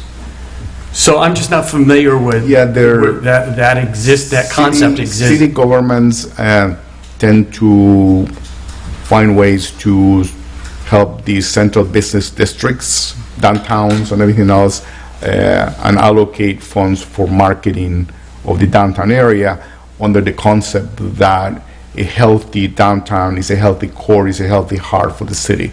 Are we trying to revitalize an area with this money? City Manager, could you maybe step back one piece? How did we get to where we are for the new commissioners? Because the market was in place for many years with a relationship with Tampa Bay markets. Right. And then something went off the rails. Correct. Can you, do you have, I mean, or is it any more than that, it just went off the rails? It went off the rail. We were not involved in the meetings that they had between the two of them because we were not a party to that agreement. We know that, we just know that it went off the rails. We also know that CABA has taken the position that if Tampa Bay Markets does an agreement with the city, Tampa Bay Markets will be in breach of their agreement between the two of them. We're not a party to that agreement, so we can't say who's right and who's wrong on that. So with the objective of trying to maintain the market, and basically that's why I said that with CABA. It's like, okay, what is that you're really interested in? You want to control the market, or is it really what's important to you, the funds being generated by the market? And at the end of the day, it really is the funds that are being generated by the market. So that's when we started talking about the fact that, okay, if we can then detangle this, because that relationship is broken, we then will do one agreement here and a separate agreement with that, which in essence, Commissioner, kind of like, is kind of what was happening before, but it is now being detangled into two separate agreements. Okay, because the wording that was used by council that kind of tweaked in my ears were donation. City will make a donation, I don't think we're making a donation to a nonprofit. Well, in this new agreement, it will come to you in the form of a donation, because the money that they were keeping before directly from Tampa Bay Markets, now it comes to the city. Once it comes, but you use the words, if I may, you use the words that we will be funding their marketing effort. To me, that's very different than a donation to a nonprofit organization. And by the way, we still haven't finished our donation policy. Correct. So we're not making any donations till we have a policy. And this is a donation with the stipulation on how they can use the donation as well. Use the term grant. You can call it donation, you can call grant, you can make a contribution towards marketing. The idea is that this is money that is going to be used strictly for the marketing of the street, and they're going to have to be justifying on an annual basis that the money was actually spent with the intent that the commission has approved. And the commission will have to say, yeah, they can spend $10,000 on newspaper ads and $20,000 on that. But it is intended to be a contribution to them towards marketing of the street. So you call it a contribution, a grant, a donation, whatever we want to call it, but that's the discussion that we've been having with them, is that Ryan, for years, have been getting this money. And have we looked to find, I mean, it's late and there's a lot more to discuss with this. Do we know how the money's been spent over the last 5 years? Have you seen the financial reports? No, we've not been getting any reports on that because we are not part of the relationship. So the money flowing directly. I would like to see something going forward, and we're not going to define it at 9:30 at night. But how is the money? Because I don't know. We heard 40. We heard 25. I don't know what the right number is and where the funds have been going in the past to decide for a future. And then we also heard comment that there's a for-profit LLC organization representing other businesses on the street that is for-profit, which we've also granted street closures to, and they run events for-profit. So you got, on the one hand, we have a for-profit model, but on the other hand, we have a not-for-profit model.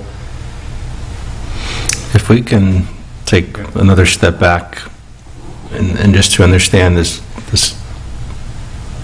assuming the city had not stepped in at some point last year, would CAVA have preferred to continue their relationship with Tampa Bay Markets? Absolutely. I mean, if one of you would like to come forward, maybe we can ask a few questions.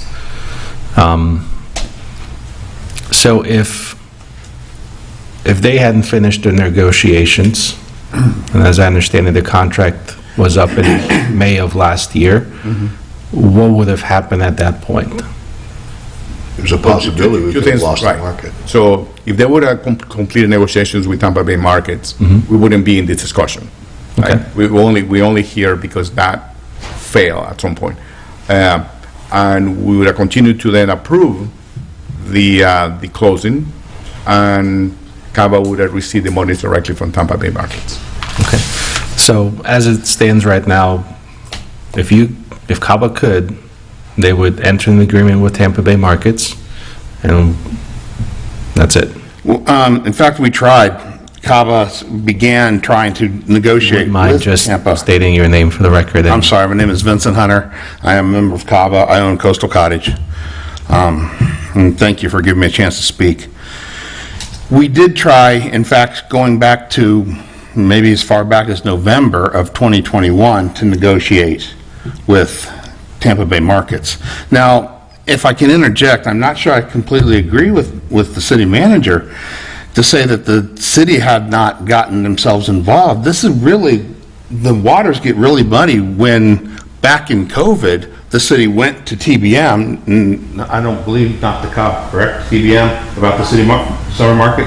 I believe it was directly to Tampa Bay Markets. Yeah. So the city went to Tampa Bay Markets to start a summer market because it was COVID, everybody was struggling, and CAVA was 100% behind that. We all voted, yes, do it. Nobody argued with that. Then we took our agreement with TBM took back over and went the next year. Summer came along when Tampa Bay or TBM would have normally dropped off, and the summer market picked back up again. Now they're starting, even after the summer market, TBM begins talking directly to the city about things that should be done, laws that need to be made, which is okay, but we were the governing entity. We hired TBM to run the market for us, give us 35% because we had this market before TBM ever entered into the scene. Now we start trying to talk, and as far back as December, suddenly, oh, so-and-so is on vacation. Such and such is pregnant from TBM. Such and such is pregnant. Oh, they're on vacation again. They wouldn't talk to us until we got all the way to time for our contract to expire. Now, before that, we were reaching out to the city manager's office, asking for help, what's going on, and what are we getting? No, we're not involved. This is between you and TBM. We have nothing to do with it. We got an email from Jennifer saying if the city had our way, we would back CAVA. Basically, I don't know if that's the exact verbiage, but that was the intent of it. We would back CAVA if we could. We're not getting involved in this. 2 days later, we get 2 days, maybe 3, maybe the next week. I don't really remember the exact time frame. We get a letter from Mr. Ray saying, oh, if you don't resolve this by Friday, 3 days, we're entering an agreement with TBM. Now, how do you go from we're not involved, we have nothing, we're not talking to them, to we have an agreement ready to go if you don't resolve in 3 days? That doesn't make sense, does it? Yes, we would have negotiated. This is a cash cow for TBM. They wouldn't have walked away, and we were the ones in control. Something went wrong. Can I say for definite that the city got involved in the agreement? No, but if we were there and they didn't have a way, we would have continued negotiations. Now, the other thing I have to question, the street closure agreement was to CAVA every single Sunday. I believe, Ward, you once asked me, why didn't we come to you? Well, we did come to the city. We wrote emails, we asked for help. But the question also is, why didn't the city come to us? Why didn't the city say, hey, this agreement for street closure is in your name, has been in your name for years? But no, they continue to let TBM cut us completely out and run the market. When we could have run the market, we could have renegotiated with TBM, we could have hired another marketing agreement, but we just were never really given the chance. Does anybody have any other questions I can answer? So, again, going back to the original question, if... Oh, didn't I answer that? I'm sorry. It's okay. It's late. But if you hadn't finished, it's been a lot of big issues today, right? But if you hadn't come to an agreement with TBA, with Tampa Bay Markets, right, they would not have been able to operate that next day. They would have been... I'm not sure I understand what you're asking, Mr. Mayor. So once your agreement came... Let me answer that, because what triggered my email, it was I was concerned about having an operator up there without a contract. Right. Yeah, because, and the reason, when we have let the operator up there without a contract, because the residents love the market. And we had two options, is either we find a way to do an agreement, as I described, or we close the market. So I was concerned that time was going by, and I didn't see them coming to a closure on an agreement. So we have today, and it is going to make our city attorney Schubert an operator there, that we don't have insurance, we don't have any liability coverage, they're not paying anybody, okay? So they're not paying CAVA, they're not paying us, so they're getting a windfall. Well, they wouldn't have just been able to show up. Huh? They wouldn't have been able to just show up. Well, no, yeah, I could have told them. Their options would have been, I could have told them, don't yes. show up or get the agreement straightened out. We have been trying to pressure both parties to come to the table and come to an agreement. But yeah, so I could have told them the market is off, and and you can't come and set up your tents on Sundays. I don't think that's really what our residents would really be happy about. But that was really my only other choice. So today, we're going to have a market on Sunday, I assume? Yes. Right. There's no contract, and TBM used to pay you 35%? Used to pay us 35%, that is correct. So from Sunday's proceeds will be zero to you and zero to us? Zero to us. Now, my goal is going to be that if we negotiate an agreement with TBM, it's going to be a retroactively pay the 35% or whatever number we agree to cover the time between, when is your contract expired, May last year? Yes, on May 31st. Okay, so it's almost a year of payments that they should make back to somebody. Okay, so back to the second original question. Does CAVA want to work directly with TBN or somebody else? We tried, and once... At this point, going forward, because I've heard someone say, we'll just take the 40,000, 20,000, whatever number it is, and we won't have any headaches, and we'll just get money. And I've heard some businesses want to continue and take the market back and control it just as before.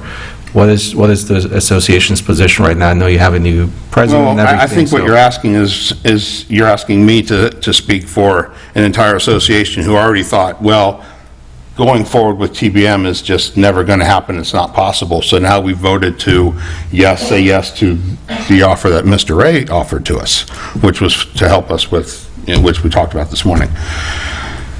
So I would think that, yes, we would move forward if we could with TBM, but I can't speak for the whole association. I mean, we would have to get, just our bylaws state, we'd have to get a vote on that now, since we've already voted to go one way. And we have no contract with TBM. We don't have a contract with... So the only leverage... TBM or CAVA. Right, so you have leverage. If TBM wants a contract with the city, you have leverage to get those two back together. I can tell them... No market on Sunday. Get out of here unless you want to deal with the... I can tell them no market on Sunday. When we had the discussion with the commission last time, it was important for the commission to maintain the market on Sunday. because our residents love the market on Sunday. And that's kind of the, so, Well, I'm just wondering if you forego the market for, I hate to say it, I mean, this is important to people, but if the long-term relationship and us all going forward is more important than 1 or 2 market weeks, and we think we can create some leverage to get this relationship back together, I guess everyone has to decide if that's valuable or not, if it's worth it. So who's getting the street closure today? Who's getting that permit? To my knowledge, I don't know the answer to that. I can tell you that... Sorry, it wasn't for you. Oh, I'm sorry. Who's getting the street? I thought you looked at me. Yeah, I did. nobody. So they've been operating for a year without a permit? Right. Okay. So what's to stop CABA from, I mean, I assume there are other TBMs in the marketplace, as an ABC, XYZ. There are other TBMs, and in fact, we thought we were working towards that, and we got a questionnaire from the city, okay, answer all these questions, like 5 pages, I answered them all, and we sent them back, and I don't really remember the time frame. It was a little bit, and then we got another questionnaire. I'm condensing, I'm paraphrasing, because it's all getting late, but then we got another questionnaire. All right, now we need you to answer all these questions. That was 3 or 4 more pages. So we did that, we sent those back, and in the meantime, our street closure last year ended in December 31st. And that was our entire basis to say, this belongs to us, because you gave the street closure to CABA. So months just keep clicking by. So I get the second one, I sit down, I answer them, send it all back. Then we get more questions.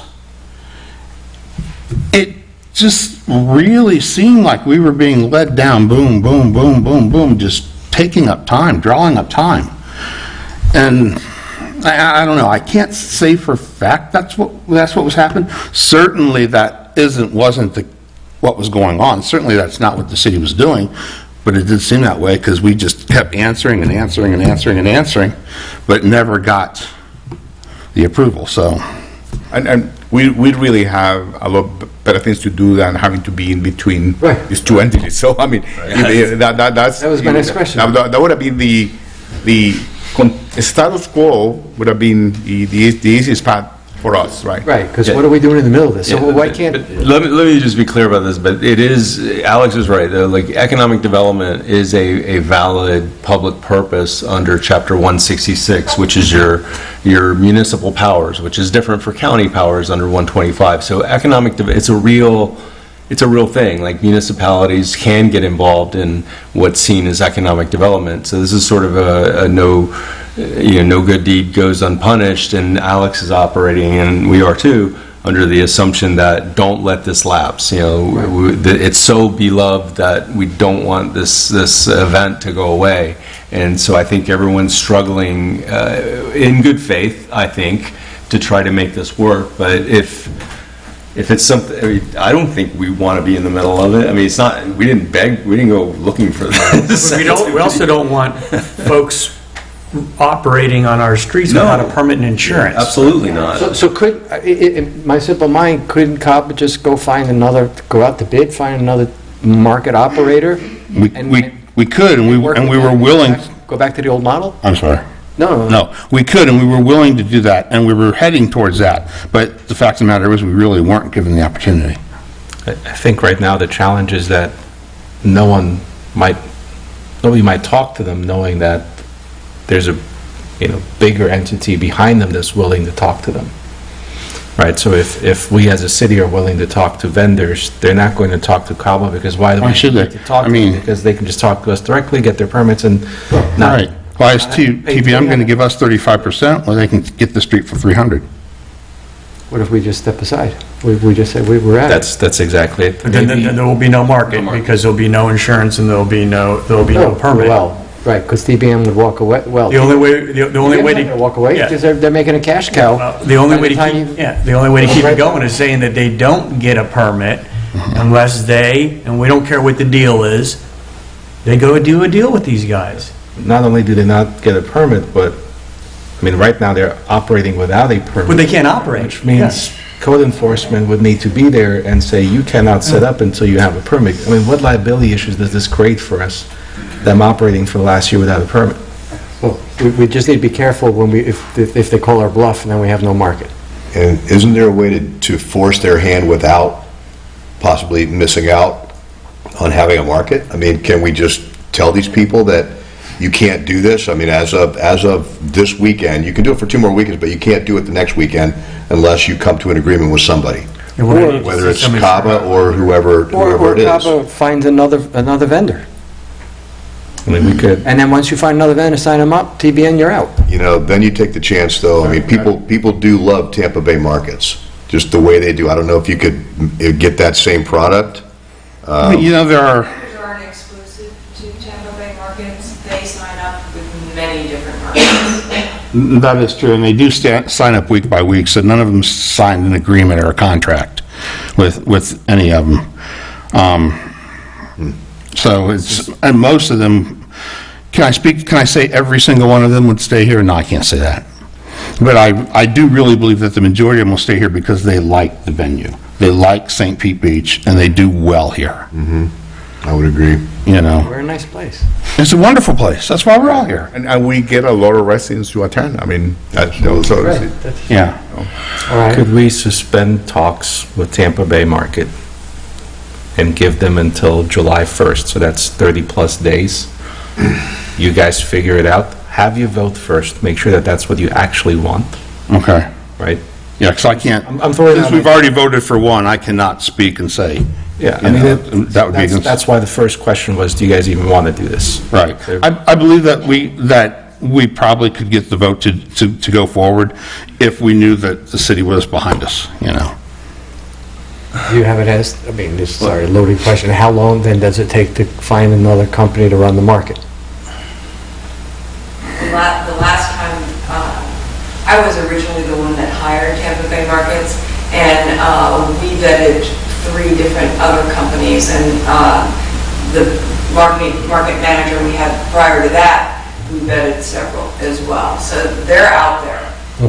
Could you do it by, he just threw out a date, July 1st. Could you do it by, get somebody new in by July 1st if you had to? I think we'd have Or you- more applications than we could handle. That's fine. I could find other things to do. Honest with you. Yeah, Puru Matthew has 2 contracts to review, and No offense, I think it's a wonderful thing, and I just want it to succeed. That's it. My worry, I just don't want to lose the market. And we don't either. It's a great asset. Like you said, people come from all over the city. And, Yeah. a lot of tourists. And the stores there, the retail, service, food service, everything. We do so well on Sundays, we don't want to lose it either. How could you not? Yeah, yeah. Okay. There's no way, we would do anything we So could. that we can move this forward, I don't know, do we need a motion on this? Okay, so we can ask. We're going to pause, basically. You're telling us to wait. Right. We're just going to suspend any negotiations you have with any. When is your next scheduled board meeting? Yvonne? Yeah, because I think we're letting Yvonne? them go Our out. next and then come scheduled back board and tell meeting? us, well, this is what we'll do by when. Our next scheduled board meeting, do you have that on your calendar? I probably don't. It's usually we can call an emergency. Yeah, right, Okay. emergency meeting, Yeah, we can do that. 10 o'clock tonight. Okay. Okay, so would it be unreasonable to get a response back from CABA by end of business next week, Friday? We should be able to do So that. that gives you 10 days? Yes, sir. Okay. So in the meanwhile, we'll suspend any talks Oh. with Tampa Bay Markets pending your decision, and then if your decision, then we'll look at finding a vendor by July 1st. Okay. Can we do that? I don't see why we couldn't. Okay, is there anything we need to do to make sure that they have permits or something, or insurance or anything for the next few Sundays? We do have insurance that covers any street event, and we required Tampa Bay Markets to have insurance as well. Okay. So it's not as though it's an uninsured event. Okay, good. However, when the rules in 2020 changed regarding permit, this used to be permitted every year, and the permit was always made out to CABA. Then when the city's policies changed, and it became a street closure policy change, the attorney told us it was a street closure, not a special event. Okay, well, it was a street closure and not a special event. it was no longer permitted from that point on. I do have an email that's out where I asked, was the street closure granted to CABA? And it was supposed to have been granted to CABA, but apparently not. Okay, so we do have insurance. So, okay, so is everyone all right with? Okay. Yeah, this sounds better than no insurance, for sure. Yeah. Thank you, Mr. Mayor, council, thank you. Thank you, sir. City attorney or Yeah, manager? moving any on other? to another very exciting topic, over water. If I could give you a quick update on our situation with the Barge Guy 1 LLC, and then we're going to ask for some direction on this. And if I could ask Odie, if you please come on up. The brains behind the Dickman Law Firm is here. I don't have much at this time, but Odie Dickman is not only my law partner, but my wife, but she's been very successful in several instances with contractors and working with Public Works. When there are some contract issues, she's been a miracle worker at solving problems. She's great at solving problems, and I'm hoping she'll pull her magic off here.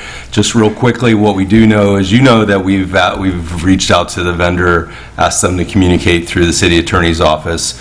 They did respond. We had a phone call with them on Thursday, and I'll let Odie take it from there. I think, real quickly though, like we are, there was a payment made, a 50% payment, which was not contemplated in the contract, but I do think that this is this particular vendor's normal practice, and somehow that didn't get translated into the contract, and that payment got made almost immediately after the contract was executed in October of 2022. And then the only other thing that I will say is that I think part of the problem here is that this individual company, they build barges for marine contractors. They don't, he specifically told us on the phone that he's never done a dock/barge project. What he did for Treasure Island in St. Petersburg was build a barge, a working barge for them. So I think they got a little over their heads, because part of this agreement is not only to build and deliver barges, but also to install them as a dock, which requires permitting as a dock through the county and through Army Corps. And I think that's, we haven't filled in all the pieces to this, but I think Odie's can take it from there. I'll be quick. We were going to send a letter, but I thought it would be more effective to learn more about what had transpired, because we were out of contract, and 50% of the contract price had been paid. So I wanted, and it's still our intention, to try to resolve this in an amicable way if we can, since we did have the contract. There is some concern, though, because I think he being Eric Curtis, the barge guy, is aware that he's out of compliance. I mean, there is a liquidated damages clause in the contract that says $500 a day from the time the contract has, the performance date was supposed to be complied with, which was at the end of September. And he, it was a very respectful, cordial conversation, but he is out of compliance, and the concern that I have is that there's not, he can't give us concrete information on a time frame. And so how long is this going to take for you to be in compliance? Because unfortunately, I think he had a partner or someone that he thought was going to help him get through a process that he had never been a part of before, and then he lost that business partner, and he's finding himself in a position where he's stuck, because now he's got one barge done, He's not completed the second, and he's got permitting issues. I tried to get an exact time frame so that we would be able to report that to you all today. I do think we have leverage, because I think that right now, if you calculate the liquidated damages at $500 a day, it adds up to about $115,000 roughly from the time that we had, to the date that we had the conversation with him. So I think that what we'd like to see happen is to try to see if there are some creative solutions to resolving this, obviously. And if we can get more details related to the time frame and the specifics, then maybe we can get there. He was put on notice that he did receive 50% of that contract price, and that was not part of the contract. While it may not be common practice for him, he should have made sure that was part of the contract. And I think that in the end, he wants to work with the city. He doesn't want to just walk away. He wants to do what he can.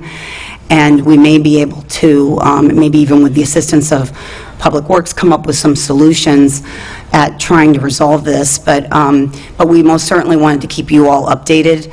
I just didn't think it would have been, it was more effective because we weren't aware, legal was not aware that this was happening, that we were outside of contract, the contract had expired, and that we had paid 50%, and the gentleman wasn't complying, or the company wasn't complying. So because we weren't aware, I thought it would be more effective to learn more and be up to speed, have a conversation, so that it wouldn't come across as confrontational at the beginning, to try to avoid that. And then we can just continue to report back. We'll be in a position to report back next meeting.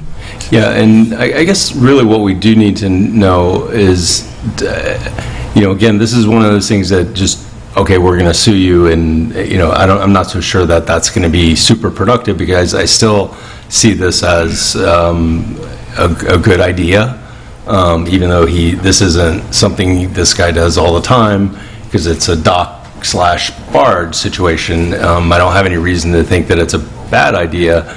I think it just maybe needs to get the train back on the tracks and get a hard date, and then say that if that hard date passes, then we have to go that. I think the first thing is, some things you said led me to believe that he will never be able to perform certain aspects of the contract and fulfill the contract because of his inability, whether it's a licensure or something else, to get the permits necessary to complete the contract.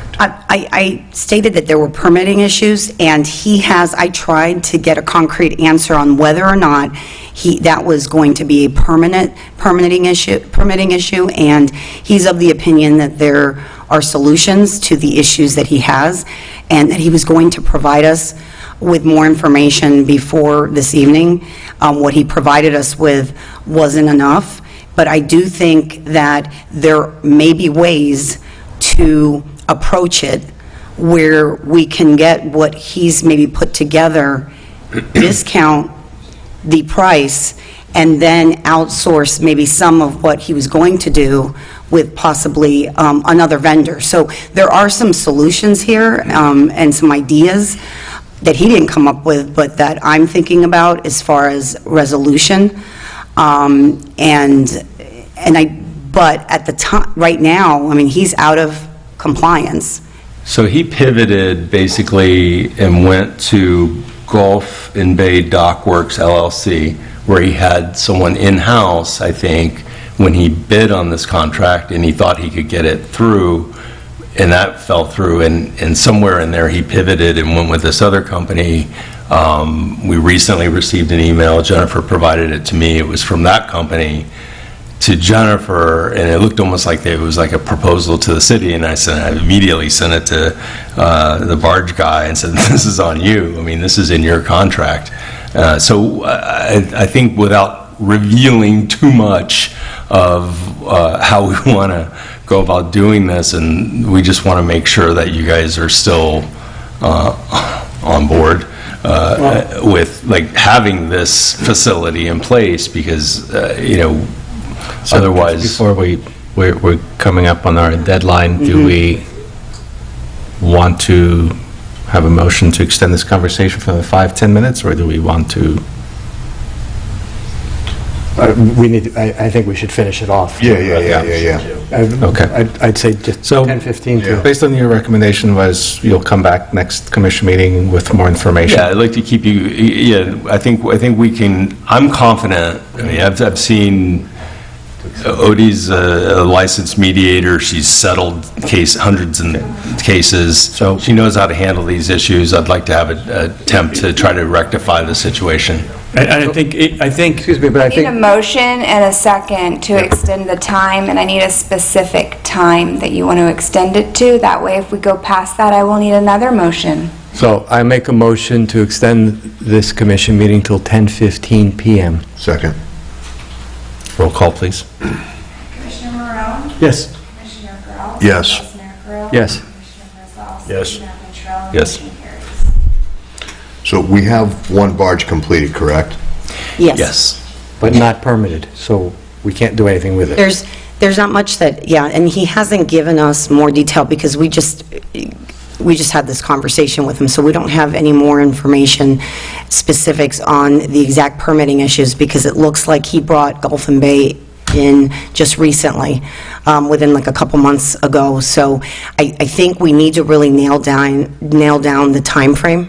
Yes. And then report back to you all at next hearing. But it was important to us that we let you all know that we're on top of it, that we've communicated with him, and that we are trying to come up with ways to solve it. Because I think, to me, I know we talked about a month ago, I think we had the first discussion, like, what do we want to do? Do we still want the docks or not? And we said, yes, we still want it. But, I mean, realistically, we're coming up on 2 years of not having facilities, proper facilities at Egan Park. So at a certain point, when you cut your losses and go to Plan B, just put in the old-fashioned wood dock and get on with it, which I know is not just an easy, you can't just put that in a week. So the Plan B would require us seeking that $92,428 back that was paid. I think we should get some more information, Yeah. see if he can give us even an estimate of time. And if he has a proposal with how he's going to move forward. permitting wise, that's really my Correct. biggest concern. If the guy can build, he can build, but if he can't permit, It's absolutely, and that was a red flag for me, and so I wanted to make sure, and so that's what, if we can just collect a little bit more information, then we can report back at the next meeting, and we'll be able to shed a lot more light on what's going on. I think that's reasonable. Has anybody gone out to take a look at the quality of work done to date? We asked for pictures and photos, because within a few days, we just recently spoke to him, but we did mention to him that we wanted somebody to go out there and see it in person, because he is posting that there are a lot of barges being delivered, and so he's now caught up, and so I think he's trying to finish. It's just, the key is not only when he finishes, but what can he do and what can he not do pursuant to the contract, because that's the contract, even though it's expired, money was paid on the contract, so we can't just assume, the contract's expired, so, we can get our money back, I think, but at the same time, since he is halfway done, I think it's better to collect more information. Yeah, sure. I agree. and then obviously we don't want to waive our rights to pursue that money. by making any Absolutely. deals No. that are not in Absolutely. writing, but, Nope. yeah, No. that would amend that contract and. No, because if he decides that he can do it within a time frame and there are no permitting issues, then we'll have to amend and make sure that we're clear. But he does understand respectfully, I had to, point out a couple times the liquidated damages clause, and he acknowledges that that's there, so it's, Because at this point, it's equal to our down payment, or 50%. Sounds like you got a good grip on it. Yeah, Yeah. now it's 20,000. I feel like I do. I can't promise a solution at continuing the relationship with him, but we're most certainly trying. Okay? Thank you. Thank you. Thank you. I don't think we're taking audience comments. Well, I've been looking into this matter, I have something I think would help. I think you don't want to do what you just said on these docks. I'd really rather not. Yeah, I mean, if you want to send it Make to this us. more, via we're trying to contain the situation, and What I'm getting at is that you're not even getting docks, you're getting a dock. We're not getting anything right now. Yeah. We're getting nothing right now. We have a contract that's expired, and we're getting nothing. So, It's only half of what people think they're getting, and it's...